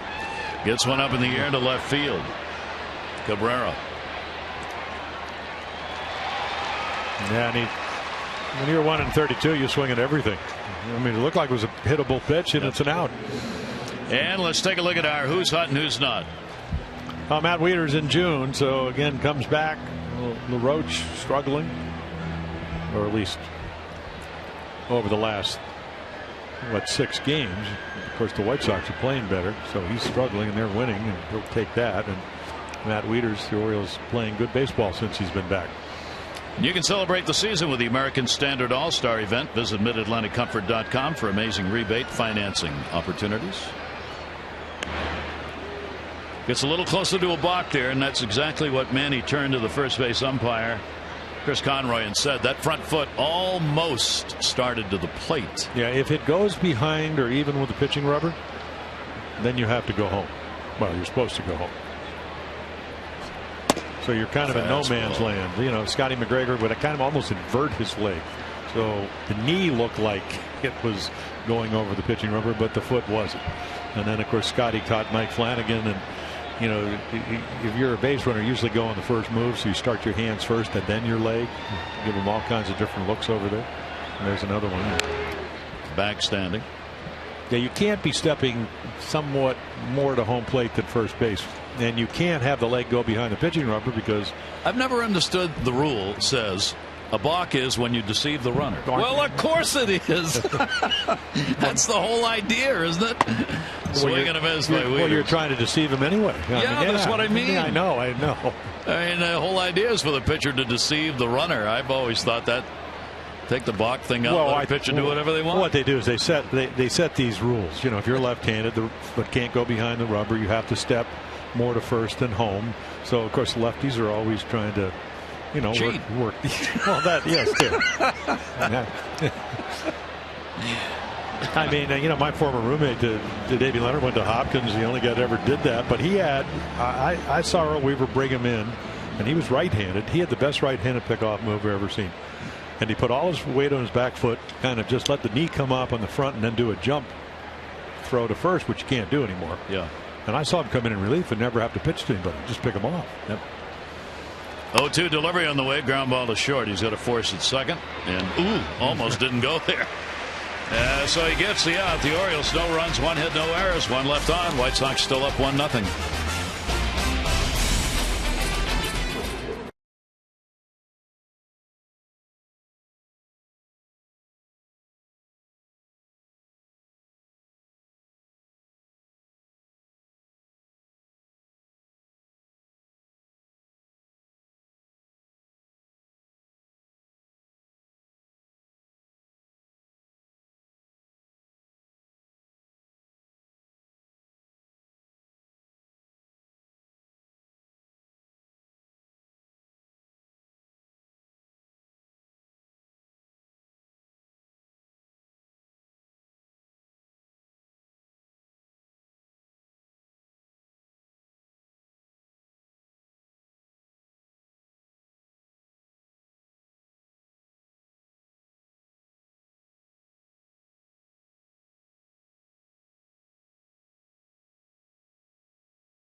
Game losing streak. Abreu, the only run of the night, home run over the right field fence. Thanks, magnificent tonight. Change in speed, using all his pitches. Ubaldo, some key outs. Adam Jones still has not shot. Soft John Danks. Again, a pitcher's duel here in Chicago. Those are our Geico game highlights. 15 minutes could save you 15% or more on car insurance. Visit geico.com for a free rate quote. That's going to the gap and a line drive up. Reimold there to haul it in. That one had the quiver on it as Cabrera hit it hard. So he's 1 for 3, 1 pitch, 1 out. Yeah, he's actually been swinging the bat well, and again another quality at bat, but run down by Nolan Reimold. Ball slicing back to him,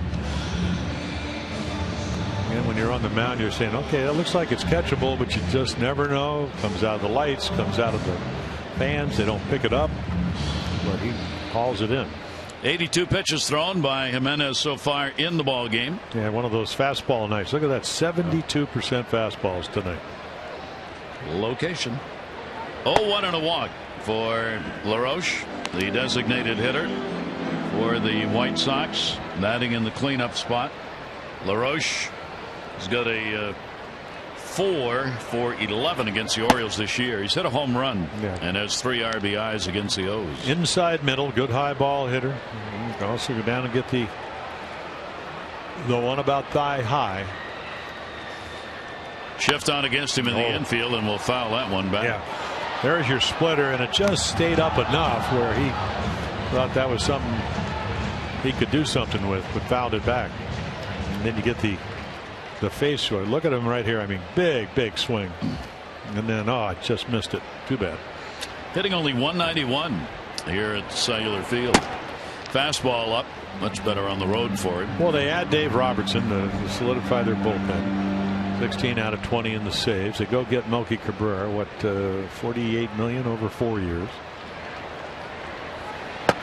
And they get LaRoche, who's, as we mentioned, 20 to 30 home runs. He can play first base. Done a lot of DHing. And then you think, 73 wins last year, they're going to be a much improved club, and maybe they will over the last 90 games or so. Ground ball into the shift. That's Hardy. And he makes the play. LaRoche retired, 2 down. Oriole Park is the perfect setting for your next group outing. Gather up family, friends, co-workers, colleagues. Have a great night or day at the yard. Discounted prices for groups as small as 15. Party facilities to fit up to 1,000. Oriole Park Camden Yards for your next group outing. Go to Orioles.com/groups. 2 away, bases empty here in the 6th inning. Avisail Garcia. He's had a base hit. He has grounded out.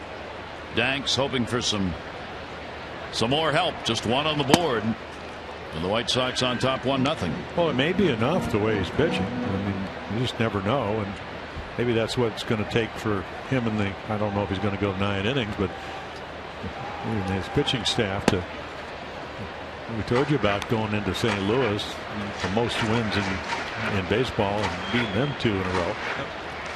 Well, they're playing better ball, a little more confidence, and certainly for Danks, just wants to get out of this streak that he is in. 1 ball, 1 strike delivery, and that's going to be a base hit into left field. Garcia will make the turn. This time he'll stay a little closer to the bag. He got thrown out last time, and he made too big a turn heading to second. Here, you got to bear in mind this Chicago White Sox team has not hit very well this year, so that obviously is going to affect the numbers. But the combined numbers here at U.S. Cellular: home runs 3rd fewest, batting average 3rd lowest, runs per game 2nd fewest, and the ERA the lowest. Now they do pitch 1.5. That's 1 run and a half better here than on the road. And I don't know if I've ever come in here May or even later in the summer where what Todd Steverson now used to be what Greg Walker, where anybody said the ball really flies in April and May because it's damp and cold and whatever. So, but normally when it heats up, and this is not one of those nights because the wind blowing off the late, ball usually carries pretty well. Yep. Gillespie has drawn a walk and he has struck out. The Chicago starters here at home, last 8 games ERA 1.7. Ball put up in the air to center. Jones going back. And plenty of time to get under it. Gillespie is retired. No runs, 1 hit, no errors, 1 left. We've completed 6. 1-0 White Sox.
Coverage on Masson 2 begins at 1:30. O's Extra presented by Jeep, followed by game coverage at 2 on Masson 2 and WJZ.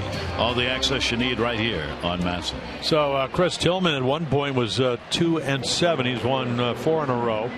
Orioles score a lot of runs. Samardzija again pitching a lot better than his record. A lot of innings for him, and again they're happy. He's one of those potential free agents for the White Sox, and so they acquired him. So talked about Robertson and LaRoche and Cabrera and all those people, and also got Samardzija as a starter. And the delivery by John Danks as we go to the 7th inning is swung on and missed. Beckham has come on, Gordon Beckham, to play for Gillespie at third base, as Robin Ventura tries to find the best defense he can get out there. Pitch will be taken for a strike, and the infield will move all the way around. Yeah, I think when they had the pitcher meeting, they went over the umpire and they said, hey, it is what it is. Don't be looking around. Because right there, that ball kind of, borderline low. Chris Davis just said, okay, strike 2. I got a hit. Got to live with it. Davis with a base hit, 1 for 2 off Danks. And the overhand pitch will miss down low. He's up to 78 pitches thrown in the game. Yeah, you got a 1-0 game. You got a guy that with one swing can tie it. And so far tonight, very few balls in the middle of the plate to really drive. Chris has had 3 home runs in this ballpark. Boy, that was a tough pitch to foul off. Right in on the hands and down low. Well, one of the hardest pitches for a left-hander who's trying to keep that front shoulder in to hit is the 2-seam fastball, and that's what John Danks ran in underneath the hands of Chris Davis. Good news is he was able to foul it off. Chris with a great average, 297 off lefties, and that one will just miss. So he works at full, 3 balls and 2 strikes. Orioles have had the leadoff man on in the 5th and 6th innings. Not able to do anything with it, though. Davis a chance to get on now at 3-2. Man, is that a towering pop-up right into that shift. Sanchez, second baseman, makes the catch. Yeah, and Chris running that into what would have been a double if he dropped it, hustling all the way. And Danks talking to Beckham as he comes back. Well, those clocks, the ones, the big dome clocks, you can see the inner workings. That's what, if you look inside his brain on that 3-2 pitch, he's going, well, okay, trying to weigh everything. What did he do the last time? What do I have? It's the 7th inning. What do I need to do? And then he hits the ball about 400 feet straight up. He got it right. Here's J.J. Hardy, and the pitch inside. J.J. a base hit, and he has struck out. Orioles with the best record in the majors since June 4, 19-8. 6-game road trip, 3 here, 3 in Minnesota. Orioles on the road, 16-21, but 8-4 in their last 12. Buck Showalter's ball club now at 42-37. Fireworks have started downtown. Just heard the first boom. There's the second. And the pitch taken down low for a ball. Yeah, they just don't score as many runs. Even with averaging, 5 runs over those last 12 games, they're still at 3.8 runs. And the pitch will be taken down low. So Hardy draws the walk. This could be a bit distracting for a while. With the fireworks display going on downtown, you can hear it clearly here. And some of the higher fireworks you can actually see. Yeah, normally when you're a visiting pitcher, you hear the fireworks when you throw a home run. They go off. That's right. If you're in Milwaukee, Bernie Brewer comes sliding down the slide when they hit a home run. Chicago, and they used to sing the song. Now a discussion as Flowers goes out. No, there's going to be bullpen action, so this may be drawing some time because they're just getting 2 up in the bullpen, and only now have they started to throw. Well, the other factor is you have a pitcher that's pitched a whale of a game. He's lost 4 in a row. He hasn't pitched well. They haven't supported him well. They haven't really got him a lot of runs tonight, obviously 1-0. And in the old days, you would want, you'd let a guy on. Patricia, the right-hander, Jennings just recalled, he had a neck inflammation. And here's Steve Pearce. Pearce goes with a flail to right that's going to fall in. That's a base hit. At second base, stopping is Hardy. Yeah, JJ had no idea where Garcia was playing. And he just didn't get a good read off the bat. Otherwise, he would have been at third base easily. So there are 2 on and only 1 down here in the 7th with the Orioles. Yeah, so to get it tied or better. Yeah, so if you don't get a read, I mean, you can see Garcia not even close to that, and then just couldn't pick it up or didn't get the read or whatever. And the other factor is doesn't want to, 1-0 game, get himself thrown out somewhere. Here comes Don Cooper, their pitching coach. They're really trying to draw some time for the bullpen to get ready now. They're in this 1-0 ball game. Cooper out. Danks gives up his 5th hit. Each team with 5 hits in the ball game. But the home run by Abreu leading off the 3rd for the White Sox, giving them the 1-0 lead. There's the effective job that he has done in the ball game tonight. He had the 1 inning, and he's pitched out of trouble. As we said, really, Orioles haven't hit a lot of balls hard. So Don Cooper, 13th consecutive year as a pitching coach here in Chicago. Danks listening to his catcher and how they're going to work this one. With Caleb Joseph coming up. Well, we've already seen him throw 2 double play balls tonight, so you know what he wants. And Caleb would just like something, and when Caleb's hitting his best, it's back up the middle and to right field. Shoot the ball back up the middle, and that's what you have to do off Danks because he changes speed so well. Caleb, another big number in these situations, 342 with runners in scoring position as the Orioles get an infrequent chance tonight. That one's going to bounce away and no play, and the runners both move up. Boy, there's a big pitch potentially in this ball game. Yeah, he chases one that bounces. It's a changeup, and we've seen Caleb behind the plate block balls like this, and I mean that's the ball that has to be blocked.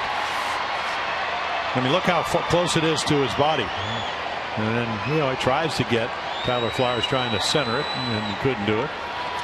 It is a wild pitch, the 5th charged against Danks this year. So in at first, Gary, back at third and shortstop because the potential go-ahead runs at second. Only 1 down. Joseph with a 1-strike count, and he'll take another one down low.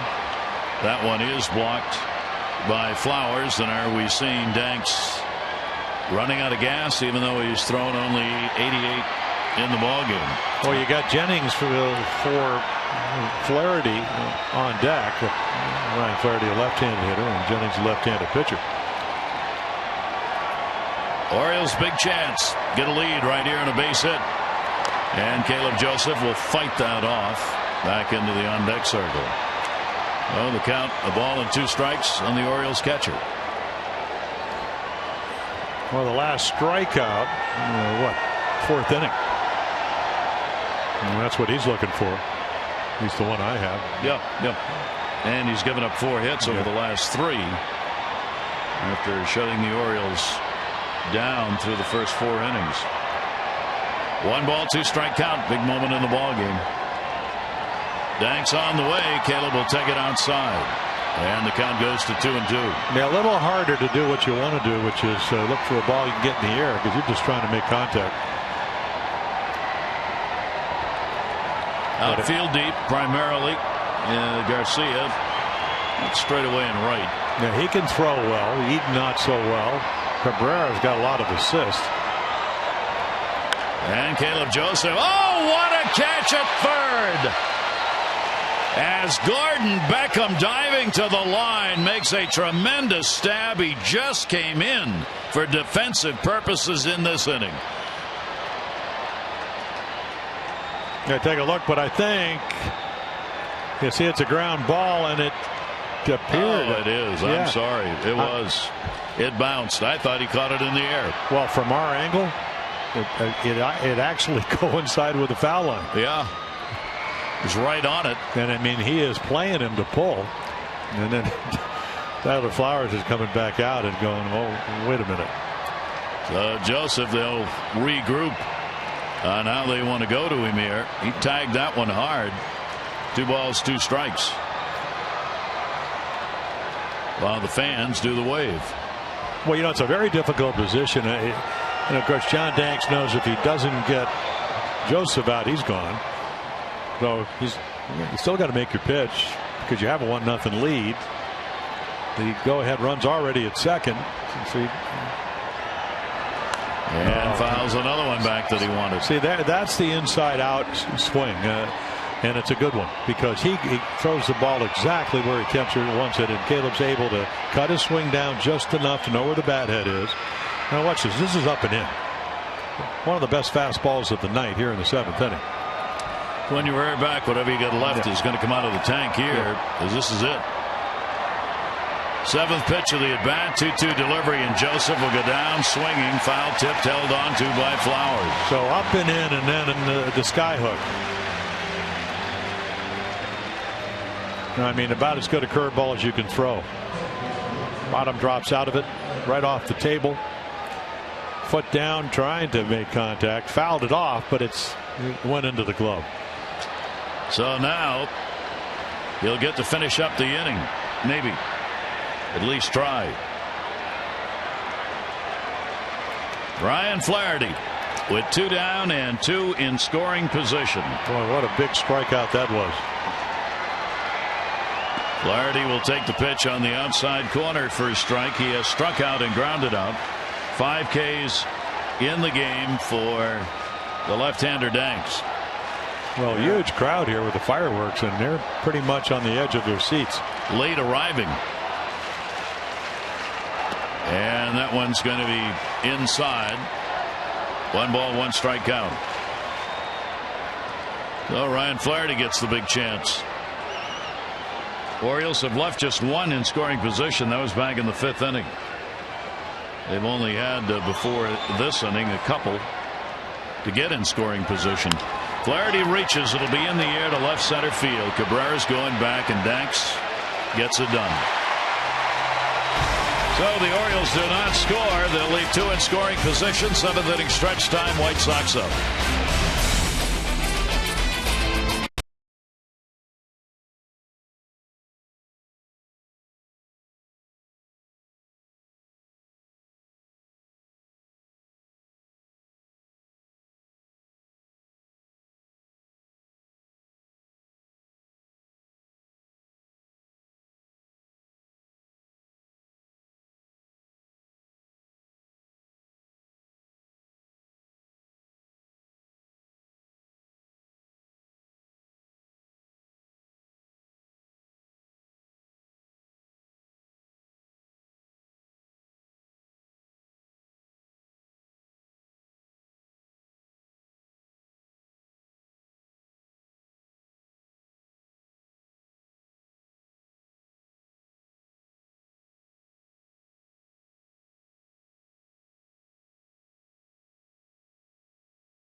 Any moment with in-game highlights, live look-ins, replay reviews, radio broadcasts, statcast, and more.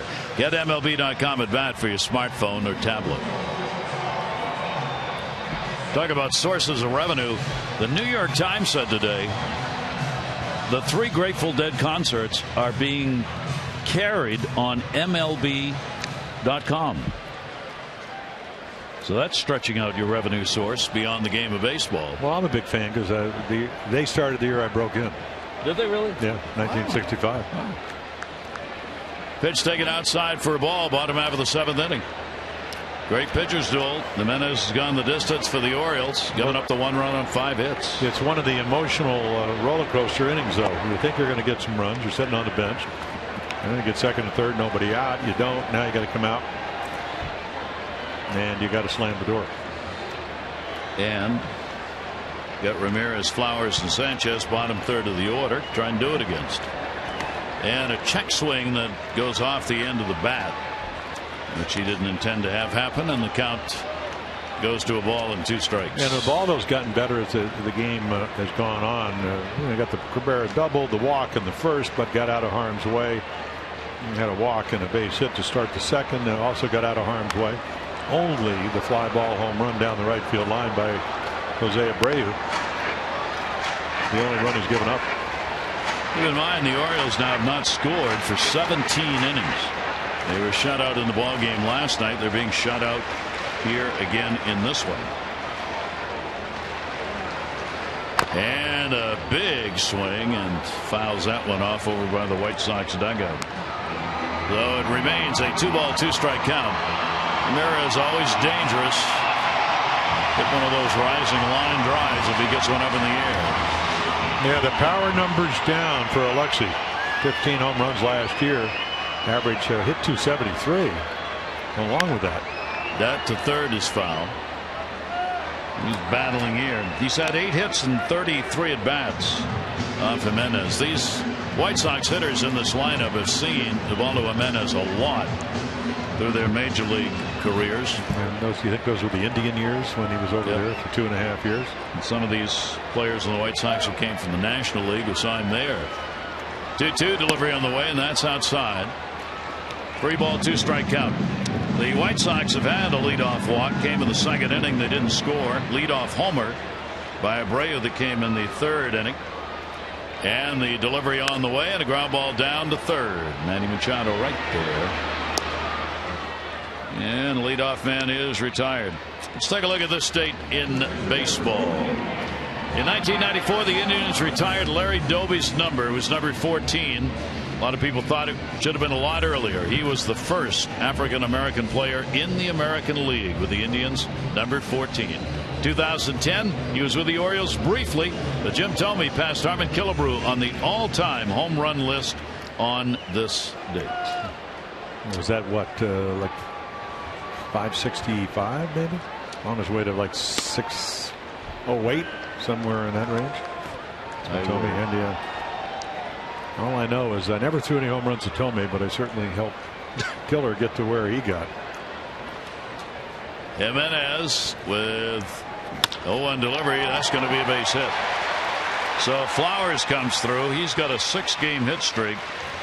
He's 1 for 3 in the ball game. Yeah, I think Caleb Joseph was saying the other day, how long can you actually watch your home run at home plate without hot dogging it like some guys do?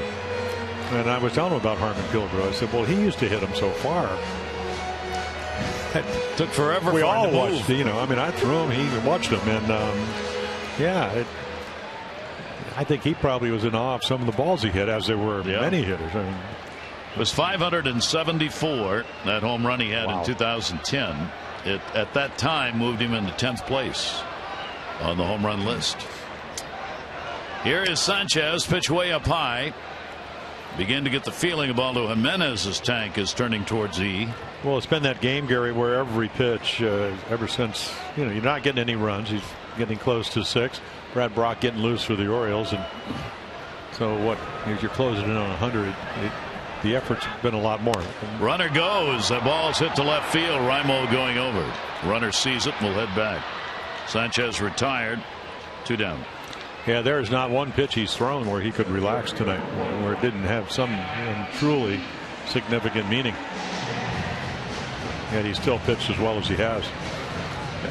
Continues to be so steady for the Orioles.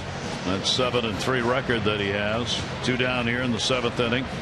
Flowers still on at first base. White Sox the home run. Abreu in the 3rd, the only run of the ball game. Here is Adam Eaton, leadoff batter.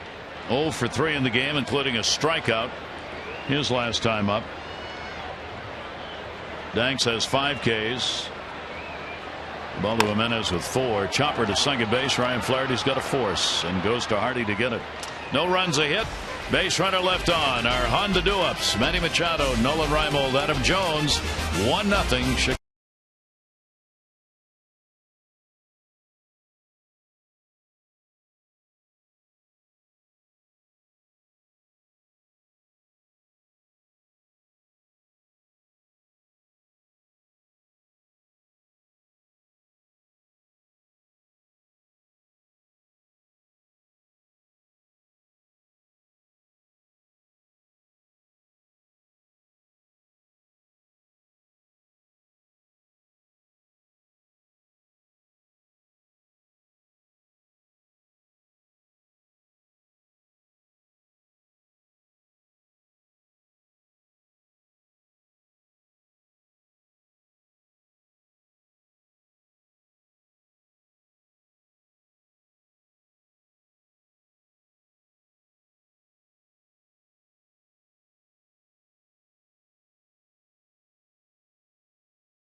Streak. For what a whale of a game he pitches, gets himself into a little bit of trouble, gets himself out of it. Second and third, nobody out. And now our AT&T call to the bullpen. AT&T, proud partner of the Baltimore Orioles. AT&T, mobilizing your world. So Jacob Petricia, hard throwing righty, comes in. And he can get it up there. A lot of fastballs. Got a slider about 89 miles per hour, and occasional changeup. So there's your mix. We got them all. Been pitching pretty well for him. And this will be the 33rd appearance. I guess if you're the Orioles, you figure, I mean, look at the lefties. They're hitting 344, righties at 280. Ground ball pitcher leads the relievers in the American League in ground ball double plays. Petrichka comes on to try and hold that 1-0 lead. See what the Orioles can do. There's a ball to Jimenez. The outstanding start. He's probably done as well. The Orioles still have Brock up in the bullpen, so he'll be coming out. And now hopes the Orioles can put a lead up on the board that was be to his advantage. Here's Manny Machado to lead it off. Reimold and then Jones to follow. Here in the 8th inning of a 1-0 ball game. Petrichka's pitch will be taken for a strike. Manny's got a base hit. He's 1 for 3 in the ball game. Came in 6th in runs in the American League and 5th in hits. Petrichka's pitch, and he comes back inside that time and also hits the corner. Yeah, so you get go from 90 to about left-handed to about 94, and you just saw there 96. Looks like the flowers maybe the fastball in. Inside it comes. So if you're going to pitching school, that would mean maybe this is going to be a slider down and away. Run him off the plate. Machado with the 1-ball-2-strike count. And goes outside with it. 27,384 the attendance tonight. 27384. As we said, a late arriving crowd with the fireworks coming up after the ball game. And wow. The timeout had been asked for in the middle of the delivery. Now that's where you do get hurt. A little late.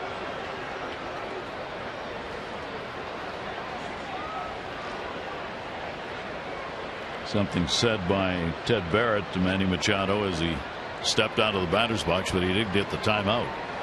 2-2 delivery. Petrichka's pitch came in again, fouled off, turned on the off-speed delivery at 88. Take a look, Manny Machado. How about these numbers before the All-Star break in Oriole history? Yeah, how about Brady Anderson? Of course, I played with Paul Blair, and That would have been 1969. And then, of course, the ensuing beating really changed his career. So a lot of guys, Adam Jones, 20 home runs. And then Manny right up there. And that one's going to be chopped foul. Well, you can see the movement, and very hard. Patricia able to throw the ground ball. I mean, it's running all over the place.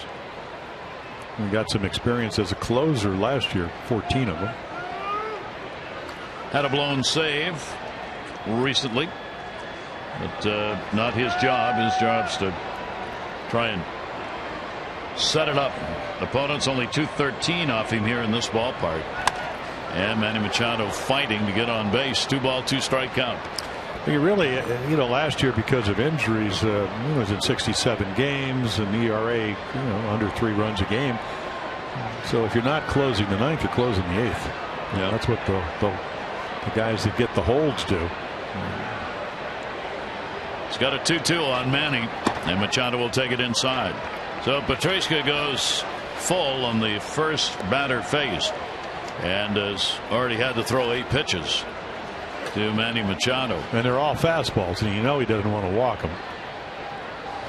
Well, here comes another. No. And he gets him. And he goes down low. Well, this is what relief pitchers could do that I don't know if I could have ever done it, because didn't have to do it as a starter. I mean, he throws him a changeup. I mean, look at that. And not only is it a changeup, it's a good one. So fastball after fastball after fastball, and then pulls the string. Again, proving our point. There is no such thing as a fastball count. Yep. Parmalee's going to come on as the pinch hitter for Reimold. So Chris Parmalee up, pinch hitting role. With Reimold out of there, having faced the left-hander. He had a 1-for-3 with a base hit in the ball game. Yeah, and Chris can play. He can play the outfield. He can play first. Both of them well. Low ball pitcher, low ball hitter. Parmalee will take that one. That's in there for his strike. He has not had an at-bat, Parmalee, as a pinch hitter. This will be the 17th game he's appeared in for the Orioles. 4 home runs, 6 RBIs. 1-1 delivery to him, and that too is going to be there for a strike. And there's the changeup again. Petrachka rocking and rolling. He appeared in 1 game in the series at Camden Yards. Worked only 1 inning. That ball up in the air to left field. Cabrera.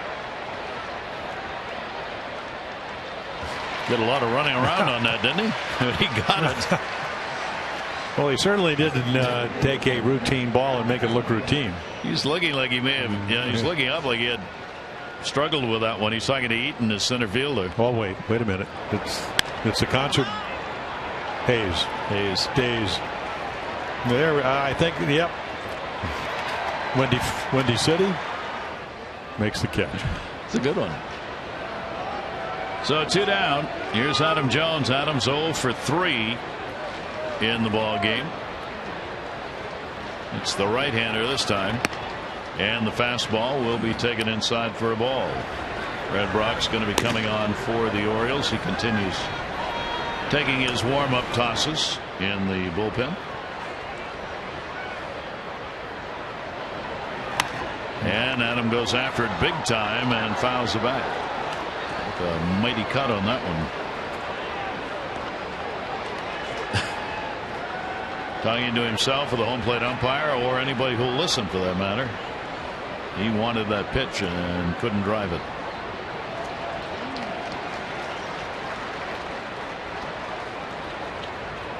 One ball, 1 strike count. Jones again. Well, that's 97. Getting up there with movement. When you're throwing that well, you're almost hoping that he'll try something else. Maybe a slider and hang it. But if you're reading the bat, you're not going to throw. If you throw him a breaking ball, it has to be out of the strike zone. And get him to chase. But it looks like they're coming in. 1-2 is inside and low. Yeah. So a 2-ball, 2-strike count. Yeah, Tyler Flowers is a huge man. And the one thing he does do is gives you a very emphatic target. He's going to look at Adam Jones just to see if he's looking back. And again, what's this target? No doubt about where he wants the ball. 2 down, nobody on. 2-2 deliveries. A chopper to the middle. That's Ramirez running throw. So Petrichka comes on and retires the side in order. Orioles now have gone 18 innings without a run.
No, I'm trying to well, he hadn't lost in 8 games, trying to make it 5 in a row. It looked like maybe he had a little bit of command problems early, but only the home run by Jose Abreu on the board. That fly ball home run, so not a lot of walks, 4 strikeouts. Brad Brock comes on. His last appearance, 2 2/3 innings on the 30th, the last day of June, and a very good one against the Rangers. Well, fastball, slider, changeup. And then the changeup, along with maybe the slider can be his swing and miss pitch. Righties, lefties, numbers good with both of them. 4 home runs on the season. Farley will stay in at first base, and Pierce, who is playing there, will move out to left field for the Orioles. Bottom half of the 8th inning. Brad Brock, second outing against the White Sox this year, worked an inning in Baltimore, gave up nothing. Pitch is in there for a strike to Abreu, who is 0 for 1 against the Orioles right-hander. Abreu, the big ball, his 14th home run, leading off the 3rd. 1 for 3. Yeah, coming off a rookie year, 318 with 36 home runs. And he's looking, and it's a strike. I didn't realize he ran as well as he did. I mean, not a guy that's going to steal bases, but he runs balls out. Already seen tremendous power to all fields. 0-2 delivery to him, swung on, miss, got him. That was kind of it's never easy against a guy to hit like that. Slider, strike 1, fastball, strike 2, changeup, strike 3. And again, the great arm speed, power changeup, and he swings through it. That'll bring Cabrera up. 2, 3, 4 in the order coming up for the White Sox here in the 8th inning. Cabrera's at a double that came in the first inning. He's 1 for 3, a strikeout, flied out. He's 1 for 2 against Brock. That ground ball to Flaherty, can't get a base hit. Orioles had moved that way, but not quite far enough as Cabrera finds a hole. Yeah, and then a very, very quick infield here in Chicago. Of course, he hit it hard. Bad combination if you're Brad Brock. He's swinging the bat well. I mean, doubled down the right field line the first time. So Cabrera picks up the 7th hit for the White Sox. They're out hitting the Orioles 7-5, leading at 1-0. And here's LaRoche, cleanup batter, DH, 0 for 2 and a walk. Couple of ground balls to short. That's what the Orioles would like right here. Get a double play. Brock's delivery to him will be outside for a ball. 1-3 against the White Sox. 2-day games coming up for the July 4 holiday tomorrow. We will be back with you with Chris Tillman, Jeff Samaja, the scheduled starters tomorrow afternoon. 1:30 O's extra, 2 o'clock for the ball game. Turned that one in a little bit too much on LaRoche, who takes it 2-0. Yeah, he is a disciplined hitter. I mean, he's always not going to strike out, because he does, but last 3 years over 100 strikeouts. But looks like he's pretty disciplined and at least looking for what he wants, and has got the count in his favor. And that pitch will be there at the knees for a strike. And then I take it all back, because that was pretty much where his power is, but 95. And a 2-ball 1-strike count. 1 down. 2-1, 1 away. Cabrera. Decent lead over there at first base. They do not run a lot, and when they do, they're not very successful. 24 steals, 21 caught stealing. That's a good reason not to run, isn't it? Well, I remember my former second baseman, Davey Johnson. He goes, got to at least be over 75% of the time. Of course, that's when he was managing the Mets. And did it really matter? No. Strawberry, Carter, Hernandez. But all the sabermetricians have gone through the annals of baseball games and said that's the number. If you're not 75% effective, don't bother running. Pitch on the way, and a strike in the outside corner. LaRoche wanted to head down.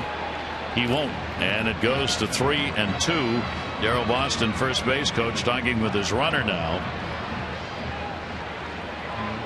Outside corner all night long. Big strike zone.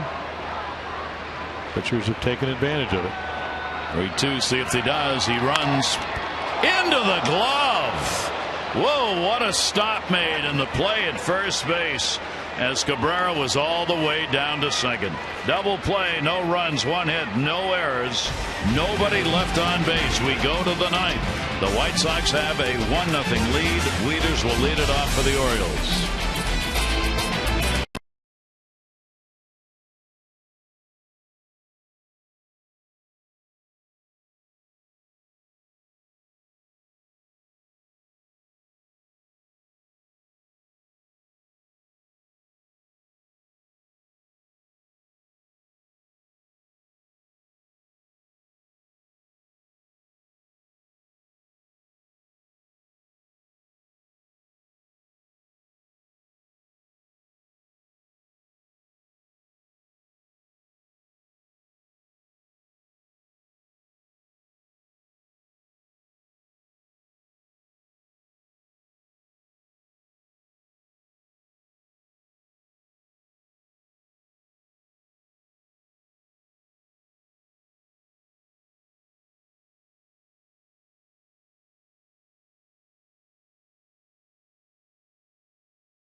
Yeah, Caleb Joseph trying to get it tied up, maybe put him ahead. Runners at second and third. And then John Dank says he did all night, made a lot of quality pitches, swings through it for the strikeout.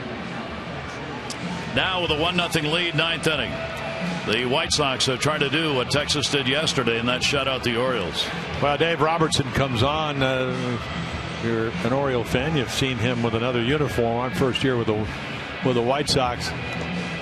Again, fastballs, what about 72%, but the thing is their fastballs and their cutters, and then he's got a power curveball, knuckle curveball that he throws. And again, when you want to face him on the road, because here at U.S. Cellular he's given up 3 earned runs in 21 innings pitched, and getting on one of those rolls. 16 out of 20 for the year, but it converted his last 3 saves. The Orioles, as Jim says, have seen a ton of him. He's got a 4-4 record against the Orioles lifetime. However, he's only 2 for 6 in saves against the Orioles, who have hit him at a .283 clip. He's given up 24 runs on 43 hits in 37 innings against the Orioles. And that ball will be fouled back. 9th inning. Orioles need 1 to keep this ball game rolling. Matt Wieters 0 for 3 in the game. Well, the Orioles struggling here with the 5 hits that they've put up in the game. They've left 6 on base, 3 of those in scoring position. Yeah, the only ball hit to the outfield with really much authority was a home run by Abreu, and he hit that down the right field line, and of course big strong guy hit it well.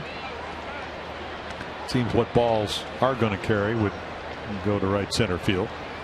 Something wrong with the baseballs here. Ted Barrett not happy with the ones that are being brought out, apparently, and neither was David Robertson. Now they're sending the ball boy over to find some more. Yeah, this is not good for Robertson. Reliever comes in, he's all pumped up, he's ready to go. First batter, he's got an 0-1 count, and now they can't find some baseballs. What do you want, the BP balls? Come on, the ones that are a little softer.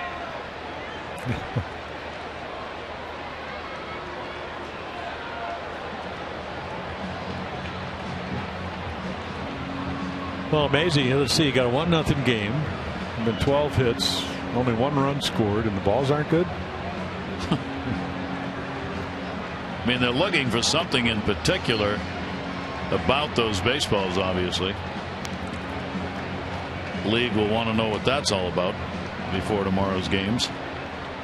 So an 0-1 count. Yeah, it has to be obviously the way they're rubbed up. I mean, if you don't like the ball the way it feels, you throw it out real quickly and you get another one. Now they're opening some new boxes. 0-1 delivery by Robertson. Wieters will take it up high. 1 ball, 1 strike count. Wieters, Davis, Hardy due up against David Robertson. Matt Wieters has gone 3 for 10 against him with a home run. 1-1 delivery to Matt, and that's their first strike. Yeah, that's a cut fastball. Just a little late movement. Of course, he sat in all those years in the bullpen with Mariano Rivera up in New York. Perfectly located pitch. 1-2. And a check swing. He went around. Home plate umpire's already called it, and there's the play. 1 down. Yeah, so Tyler Flowers, I mean, no way this ball's getting by him. Orioles baseball on Masson, brought to you by Southwest Airlines. Book your low fare now at southwest.com. And by Coons.com. When you're talking cars, you're talking Coons. Chicago, the site. Gary Thorne and Jim Palmer with you for the first of 3 in this July 4 weekend. Right now, the Orioles trailing 1-0 and down to 2 outs to work with here in the 9th inning. Petrichka worked an inning, had 1 strikeout. Danks, 7 innings, 5 hits. He had 2 walks and 5 strikeouts. And Davis 0-1. Chris has a base hit. He's popped out a couple of times. Davis has seen a good deal of Robertson. He is 0 for 10 against him and fouls it off. Yeah, again, Flowers, that cut fastball right to his glove. And now all of a sudden you're back into the pitcher's count where you don't have to throw it for a strike. The count dictates you can throw it under the strike zone. You can run it up and in. You can backdoor it. And of course, Dave Robertson, when he's pitching well, has all those capabilities. There's the target again. 0-2 delivery to him. Davis went around 2, so a couple of check swing strikeouts. Well, Gary, that's velocity and movement. And again, location. Look at the glove. Look where the ball goes. Doesn't quite get it in all that way, but the movement and the cutter, if you haven't picked it up and tracked it 15 feet out, you're not going to hit it. So the curveball strikes out Wieters, and the cutter gets Chris Davis. So the Orioles 2 down, 9th inning, trailing 1-0. They have not scored the last 18 2/3 innings. J.J. Hardy, he's had a long ball against Robertson. Hardy over the years 2 for 11 against the right-hander with a home run. Danks looking to win it. He would be 4-8, get out of the 4-game losing streak. That's in there. Jimenez would take the loss and be 7-4 despite a great start.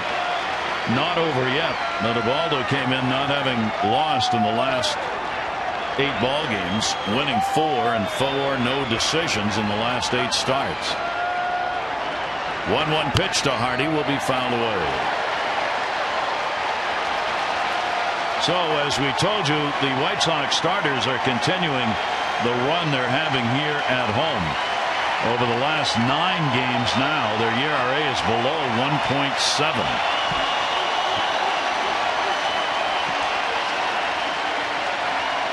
One ball, 2 strike count.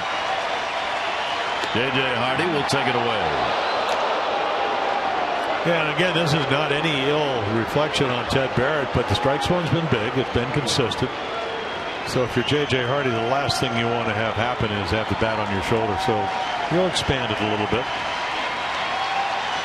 2 ball, 2 strike pitch. Hardy goes another check swing. How about that? Play's got to be made, and that's the game. 3 check swing strikeouts by David Robertson. And game 1 goes to the White Sox, a 1-0 victory. Danks is 4-8. Jimenez is 7-4. Robertson will pick up the save, his 17th. And there's your final line, 1-7-1 for the White Sox, 0-5-0 for the Orioles.